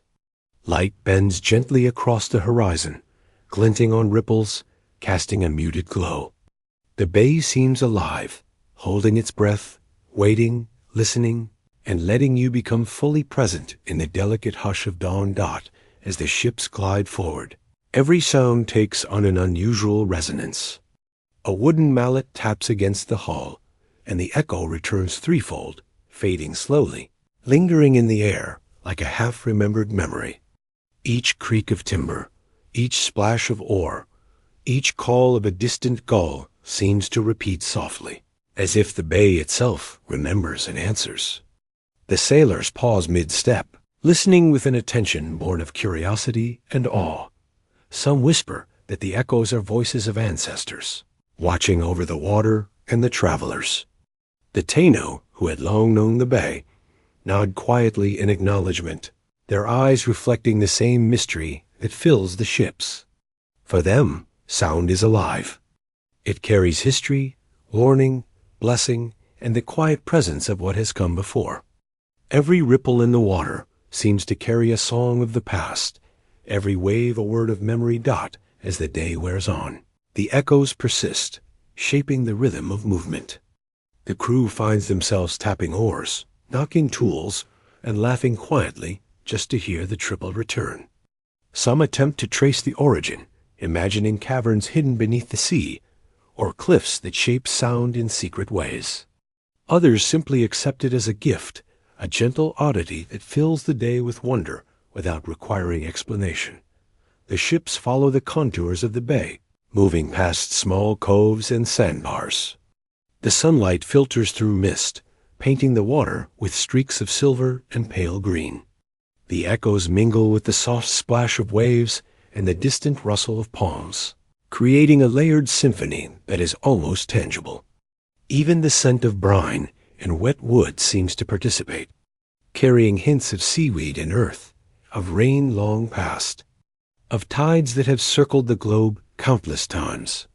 Historical records note this part of the journey as the circumnavigation of Hispaniola.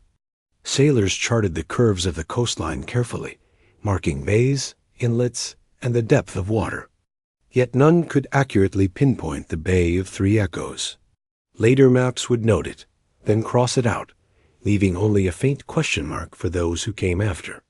It is as if the bay itself refuses permanence, existing only in the sensation of sound and memory. On the shoreline, shadows of palm trees stretch across white sand. Tiny crabs scuttle, clicking claws at a rhythm unnoticed by anyone but the patient ear. The echoes drift over land as well as water, brushing the leaves, touching the edge of every ear. Even the birds seem to pause, releasing calls that merge with the returning sounds, forming a tapestry both real and imagined. A sailor leans against the rail, running a finger along the weathered wood. He taps lightly and listens as the triple echo responds, smiling at the simplicity of it. Nearby, a Taino elder closes his eyes, feeling the vibrations in his chest and imagining the ancestors nodding approval from unseen places. The silence between the echoes is as important as the sounds themselves, offering space for thought, reflection, and gentle amazement. Later, the mist begins to lift, revealing the subtle greens of hills and the soft blues of shallow waters. Still, the echoes remain, stubbornly persistent, lingering as if reluctant to let the moment end. Even as the ships round the final curve of the bay, the sounds fold into memory, shaping stories that will be told in quiet moments on deck and under moonlit skies. The day slows further, with the sun dipping toward the horizon. The bay glows with soft gold, and each echo seems warmer, friendlier, as if the day itself is saying farewell. The crew moves carefully, aware that every tap, every splash, every footfall will leave its mark in the resonance of this place. The Taino watch the same play of light and sound, recognizing in it the gentle touch of time and the invisible presence of those who came before. Evening descends, soft and cool, blending water, sky, and mist into a single canvas of muted color. The last echoes drift faintly across the bay, fading into nothingness, yet leaving a sense of fullness, of connection, of lingering memory. The sailors close their eyes, feeling the rhythm in their own breathing. As if the bay has imprinted its cadence onto them, the island itself seems to exhale, and the world feels suspended between sea and sky, past and present, sound and silence. There is no hurry here, no rush to move on, only a gentle recognition that some places exist to remind us of listening, of patience, and of the soft music carried by water, wind, and memory. As night falls completely, lanterns on the ships are lit, small points of warm light reflected on the mirrored surface of the water. The echoes have quieted, but their impression lingers. Sailors murmur to one another about the day's wonder, about sounds that return more than once, about the feeling that the past is never truly gone. The Taino prepare small fires along the shore, the warmth and glow blending with the subtle echoes still present in the mist. And so, the island of echoes sleeps, holding its mysteries beneath the stars. Every sound, every ripple, every whispered vibration remains tucked into the folds of the bay, ready to remind anyone who listens that the past, the present, and the unseen are connected by the softest, most persistent music of the world. The morning sun casts a soft gold across the shore, warming sand and surf alike, inviting careful footsteps and quiet reflection. You walk slowly along the water's edge, noticing the gentle rhythm of waves lapping at your ankles, each one leaving tiny ripples that vanish as quickly as they appear. The air carries the scent of salt and earth, the promise of growth hidden within the damp soil dot near the village. Small baskets sit side by side on the sand, filled with seeds gathered from two worlds. The Europeans have brought wheat grains, smooth and pale, familiar from their fields back home. The Tano present kernels of corn, plump and golden, carrying the sunlight of their lands. Each seed seems to hum with quiet potential, a promise of nourishment, life, and connection. The two groups kneel together in a circle, the soft sand cushioning their knees.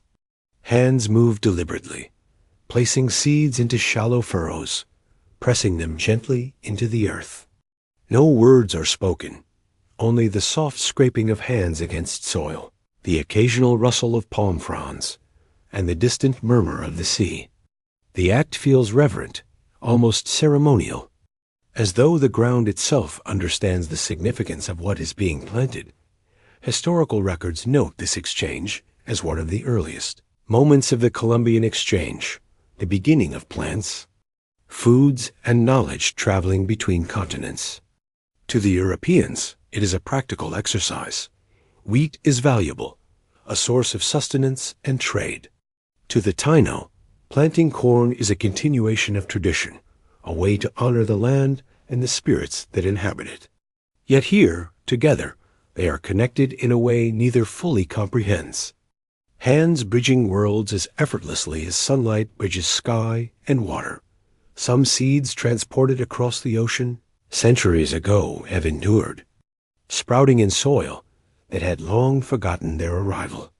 Archaeologists have uncovered kernels from the 5th-10th century still capable of germination, delicate testaments to life's persistence. These tiny grains, buried for generations, carry with them a memory of hands that pressed them into the earth, the seasons that nurtured them, and the slow passage of time. In their quiet resilience, they embody growth, continuity, and the enduring connection between people, place, and history. A living echo of the distant past that still reaches into the present dot as the planting continues. A gentle breeze stirs, brushing hair against faces, rustling the leaves of nearby palms. Birds call from distant trees, and the soft lapping of water against hull and shore sets a slow, steady tempo for the work. The Europeans glance at one another, noting the precision with which the Taino handle the soil, their movements unhurried, instinctive, as if every handful carries centuries of experience. The Taino smile at the foreigner's carefulness, a mix of amusement and patience reflected in their eyes. There is a subtle exchange here, beyond seeds, a sharing of knowledge and observation. The Europeans watch how the Taino plant corn in precise rows, ensuring sunlight and drainage, while the Taino notice the sturdiness of the European wheat kernels, their pale sheen a promise of new taste and texture. No words are needed. The soil absorbs everything, the act itself carrying meaning. The sun rises higher, spilling warmth across the furrows. Fingers trace lines in the sand to mark where each seed has been sown. You might imagine that each kernel holds a tiny spark of memory, the wind that carried it, the hand that planted it, the water that nourished it. There is a rhythm to it, a quiet pulse that mirrors the heartbeat of the island itself. Time stretches gently, unmarked but profound. Waves continue their patient dance, whispering to each seed as if telling stories from distant lands. Occasionally, a child steps near to watch, kneeling to press a small kernel of corn into the earth under the guidance of an elder. Laughter is soft, unhurried, mingling with the faint wind, and the distant drum of waves against hull and rock-dot evening begins to touch the sky, casting long shadows across the planted fields. The furrows glisten faintly with dew and seawater, each seed nestled safely, waiting for sunlight, rain, and time. The Europeans rise slowly, brushing sand from knees and hands, while the Taino linger a moment longer, whispering softly to the ground, their words absorbed into soil and memory. A historian would later record in a logbook, "Seeds planted here may travel farther than any man, yet they remain forever rooted in the heart of the land." Centuries pass, yet some of these seeds still awaken with life, quietly bridging the worlds that first met on this shore. They carry memory in their growth, the hands that sowed them, the soil that nurtured them, the sun and rain that coaxed them skyward. In their small, persistent presence lies a testament to connection, resilience, and the enduring rhythm that links people, place, and time across generations. Night falls, cooling the earth and air, and the planted rows shimmer faintly under the moon's silver light. The ocean murmurs, its waves embracing the shore as if to protect the new growth. Somewhere far off, the stars reflect softly on the water, echoing the quiet patience of the soil and the enduring memory carried in each seed. And in this gentle act of planting, of shared attention and care, you realize that the smallest gestures can shape worlds. One handful of soil, one seed, one quiet moment, all intertwining the past, the present, and the future, leaving traces that will last far beyond the visible horizon. The night settles over the fields of wheat and corn, wrapping them in calm, allowing each stalk to rest, to gather strength, to prepare for the light of tomorrow. Stepping back from the furrows, your feet pressing into the warm sand, you sense the quiet pulse of life beneath your hands and eyes.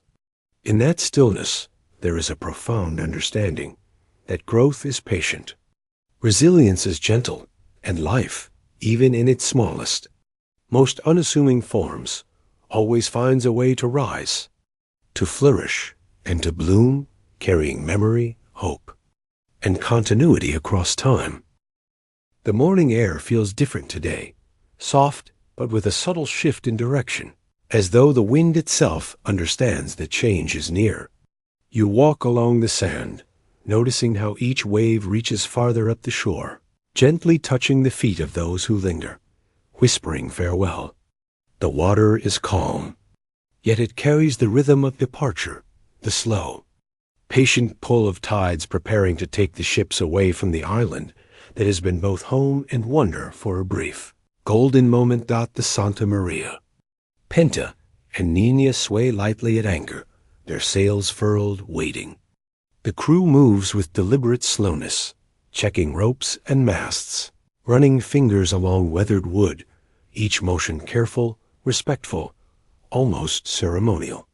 There is no rush here, only the natural unfolding of events, like water finding its way around rocks, gentle and inevitable. The scent of salt mixes with the warm aroma of sunlit sand, the smell of the earth and the sea mingling in quiet harmony. On the shoreline, the Tano stand in clusters, barefoot and still, watching. Their expressions are serene, neither sad nor joyous, simply aware. The surf reaches their ankles, lapping with soft insistence as though to imprint the memory of the moment on the soles of their feet. Children clutch small shells. Elders rest hands lightly on the shoulders of the young, and every gaze is fixed on the ships that have been a new presence in their lives. The silence carries the weight of respect, curiosity, and the ineffable knowledge that the world has shifted. If only slightly, Columbus moves along the deck, observing the shore as if committing every detail to memory. The palms sway gently in the breeze, and the sunlight flickers across the water's surface like scattered coins. He feels the tug of the horizon, the call of home, and yet senses the quiet pause that this place offers, a liminal space suspended between what has been and what will be. Notes in his logbook later will mark the day as the start of the return journey, but in this moment there is no urgency, only the gentle preparation of hearts and sails alike. A gentle hush settles over the bay. The waves move slower, curling around the hulls in careful arcs.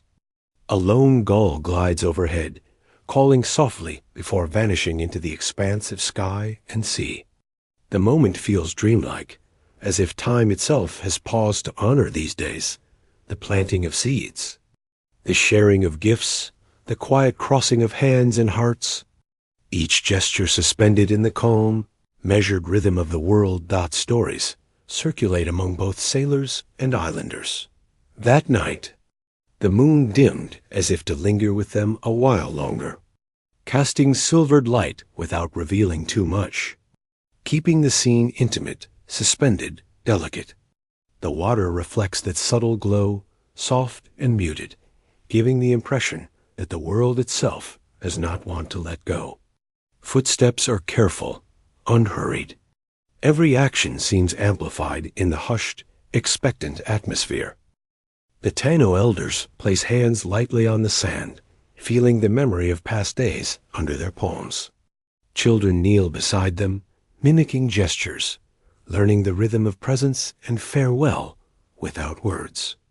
Even the smallest footprints in wet sand are preserved briefly, then smoothed by returning waves, a natural reminder that all things touch and pass, leaving gentle impressions rather than permanent scars. On board, the Europeans ready provisions for the journey home. The rustle of sails, the creak of ropes, the quiet coordination of men moving with care. Each sound seems to echo across the bay, mingling with the soft lapping of the tide.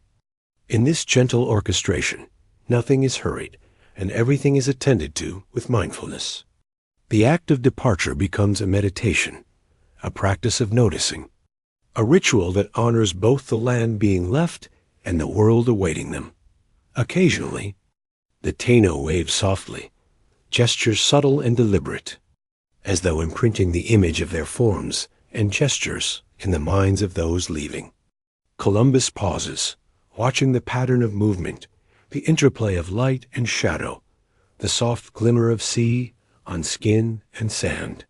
He wonders if the island will remember the ships, if the echoes of human presence will linger as quietly as the sound of how, wind through palms, or the distant murmur of waves. By afternoon, the anchors rise and the ships glide from the bay, the water curling gently around their hulls. On the shore, the Taino stand in quiet silhouette, watching the slow departure. The tide wraps softly around feet, shells, and stones, carrying a muted farewell, tender, patient, and unhurried, holding the moment between presence and absence without forcing its end. The sun dips low, painting the sky in soft pinks and lavender. The wind drifts through rigging and trees, moving like a gentle hand along the land and sails. Each sway, each rustle feels deliberate, respectful, as if the world itself acknowledges this quiet exchange of presence and absence, where every movement carries the weight of observation, memory, and shared stillness. As night falls, a gentle calm spreads over the bay. Lanterns aboard the ship sway softly, casting warm, flickering light across the decks. The Taino move quietly back to their village, carrying memory and reflection with each step. Waves lap rhythmically against sand, rock, and hull, a tender lullaby for both those who stay and those who depart. The world suspended between farewell and continuity, still and patient under the growing darkness. The horizon stretches endlessly, blending water, sky, and the soft fading light into one continuous soothing expanse. You feel the gentle pulse of tides in time, the way both rise and fall, carrying the ships away while leaving the impressions of the moments behind, tender and enduring. The returning tide moves naturally, patiently, like breath itself. In this calm, reflective farewell, you sense a fragile balance between holding on and releasing, between presence and memory, between the world that has been and the world awaiting, all suspended in a quiet hush, a fleeting moment that gently bridges past and future.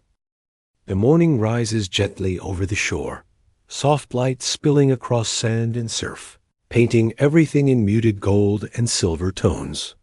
You step carefully along the beach, noticing the traces left behind by those who walked here yesterday.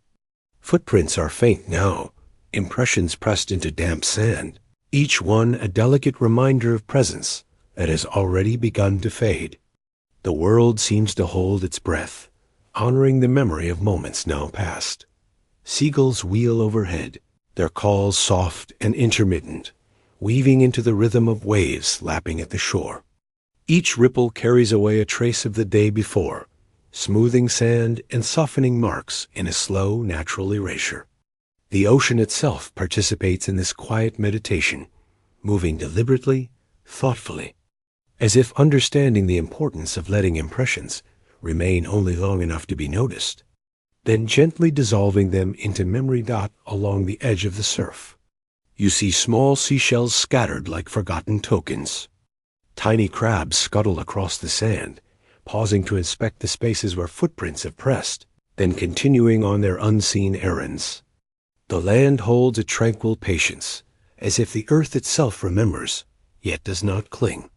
In this stillness, the encounter between worlds, brief and luminous, becomes part of the island's heartbeat, subtle, unhurried, and enduring. Historical accounts note that the lands first touched by Columbus and his crew would undergo dramatic changes in the years that followed.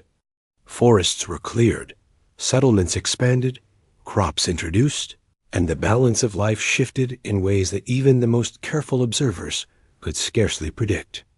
Yet here, in this quiet moment after departure, the land remains untouched in spirit, a sanctuary where the first impressions of encounter linger only as whispers.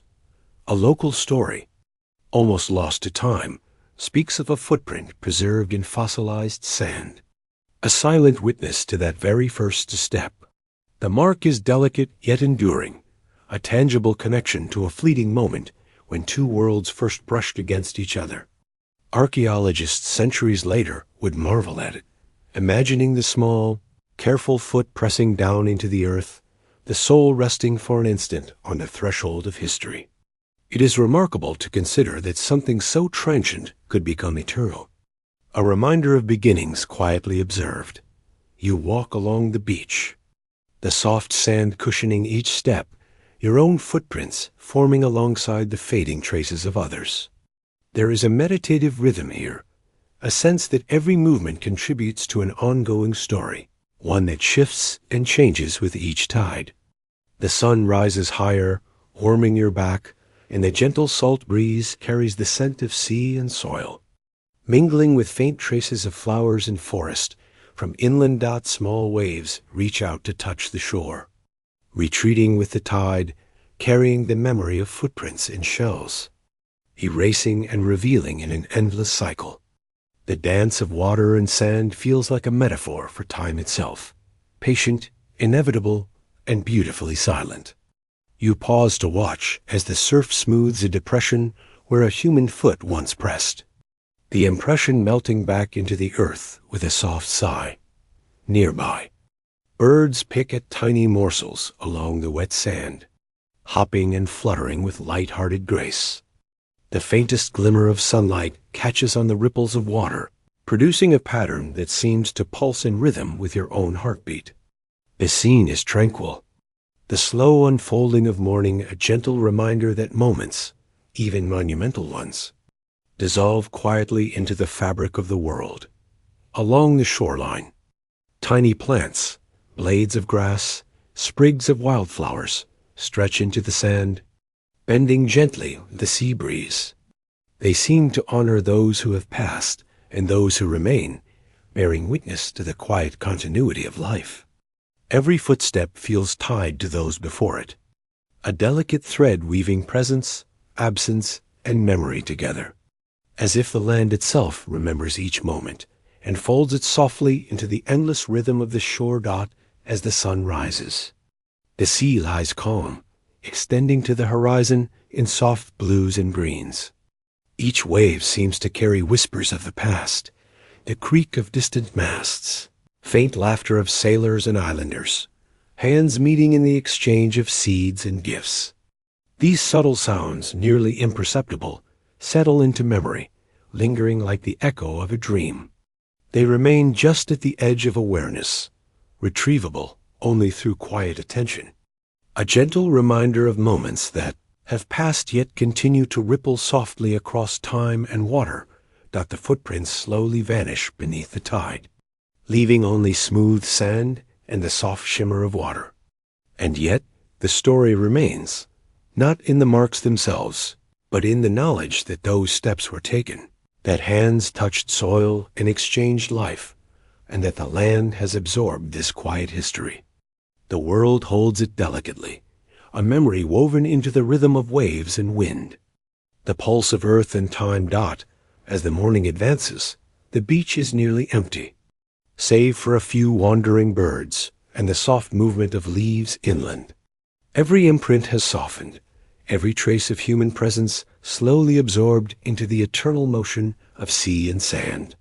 The encounter, once tangible, now exists as a gentle, almost imperceptible resonance, a quiet note in the symphony of the island. And so, the first meeting becomes a part of the land's consciousness, a whispered memory preserved not in monuments, but in the natural rhythm of water, wind, and time.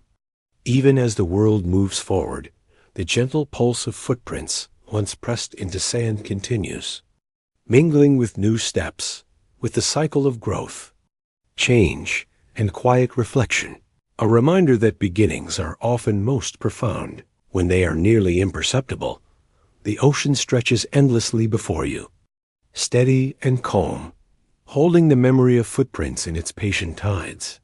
Waves lap softly, drawing everything into a slow, soothing cadence. The sun warms the earth, the breeze stirs the palms, and life continues its quiet, unhurried dance, carrying with it the memory of those first steps, forever gentle, forever fleeting, yet eternally present in the rhythm of the world. Morning light spreads softly across the horizon, unlike any ordinary dawn. You step onto the sand, noticing small plants sprouting where footprints once pressed the earth. Life rises quietly, patient, as if the land remembers the fleeting meeting of two worlds. The ocean hums an ancient lullaby, carrying stories between memory and imagination. Old and new seem to merge here, sharing a gentle dream. Waves lap with the measured pulse of a heartbeat, mirrored in swaying palms and grasses. Walking along the shore, you feel the tides pull and the whisper of history beneath your feet, while sunlight scatters gold and silver across shells and stones, tiny relics of the past. Historians later write that Columbus's return to Spain marks the beginning of the Age of Discovery, an era when one world began to unfold into another. Yet in this quiet morning, there is no urgency, no declaration, only the steady rhythm of life as it continues on both sides of the ocean. The Taino and other indigenous peoples remain in their daily rhythms, planting, fishing, tending to fires, while the distant horizon carries the memory of ships and explorers, blending past and present like waves, smoothing stone over centuries. Some stories whisper that those from the sea were never entirely here, that they were visitors in a dream, conjured by the ocean itself. Legends suggest that the people from the water come and go, like reflections or ripples, leaving traces that grow into tales carried across generations. You pause to imagine the delicate line between reality and memory, between what was touched by human hands and what exists only in the quiet pulse of the world around you. The forest breathes softly, the leaves shimmering as if nodding in acknowledgement. Birds flit across the sky, their calls distant and melodic, blending with the sound of gentle surf and the rustle of grasses. Even the wind seems to move deliberately, guiding you forward through this soft, suspended morning, whispering of stories that are not spoken aloud but known deeply. You notice a small stream weaving through the island, catching the reflection of clouds and sky, mirroring the calm continuity of life. Each droplet carries the essence of journeys both real and imagined. And as your eyes follow its winding course, it is easy to feel that time itself has slowed. The past and the present drift together, like twin currents meeting in an endless confluence. Across the open fields, flowers bloom where seeds once fell, turning the memory of tiny hands into living color. You can almost see the echoes of laughter and quiet gestures pressed into the rhythm of earth and water. It is a gentle testament to the enduring quiet of life, where each moment becomes both a memory and a seed for what comes next. The sun climbs slowly, warming your back, brushing soft light across distant hills and inlets. Everything feels alive yet hushed, the world holding a gentle breath in its chest. Waves murmur against rocks with tender patience, as if recounting the day when strangers met, exchanged gifts, and left impressions both subtle and profound. You breathe slowly, feeling the pulse of both worlds, like two hearts keeping time under the vast.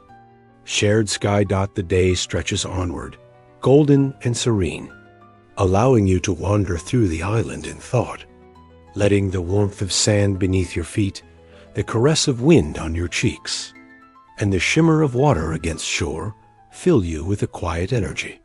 It is the kind of calm that hums softly in your bones, reminding you that life persists, memories linger, and dreams continue to weave through the world. Unseen but deeply felt. Evening approaches, and the sky softens into lavender and rose, reflecting the slow dance of the ocean below. Stars begin to appear, twinkling faintly as if acknowledging the journey of countless lives across time.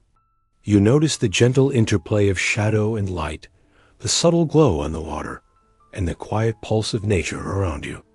There is a sense of harmony, a quiet understanding that the meeting of worlds is now a part of something larger, an eternal rhythm of ebb and flow, of presence and memory, of dream and waking. The last light of day fades to a gentle twilight, and you feel the island itself breathing with the same rhythm as your own heartbeat.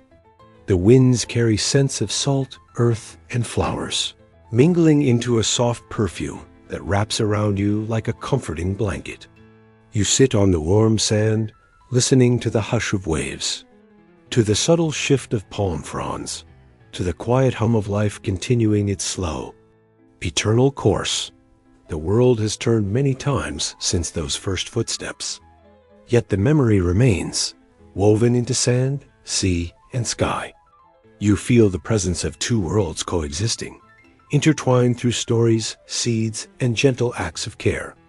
And as night deepens, the soft cadence of water, wind, and rustling leaves becomes a lullaby, inviting your body and mind to settle into stillness. And now, as the waves retreat into the quiet distance, you can close your eyes, letting the gentle rhythm of history whisper softly into your breath. Feel the calm of the earth beneath you, the soft glow of moonlight above, and the echo of stories carried on the wind. The past has touched the present, and in this gentle moment, everything returns to peace. Let the pulse of tides, the murmur of leaves, and the shimmer of stars guide your thoughts into softness. Allow the memories of ancient shores, first exchanges, and tender moments to fold into your mind like a soft blanket, carrying you into slumber. Your body relaxes, your breath steadies, and your heartbeat finds quiet company in the rhythm of the world. Sleep now, deeply and warmly, cradled by time, memory, and the gentle merging of worlds. Tomorrow can wait, for tonight the universe whispers only of calm, of quiet beauty, and of the endless, tender dream shared between two shores. The stars above watch softly, telling stories in gentle light, guiding you through the hush of night. End of script. Thank you for listening, everyone.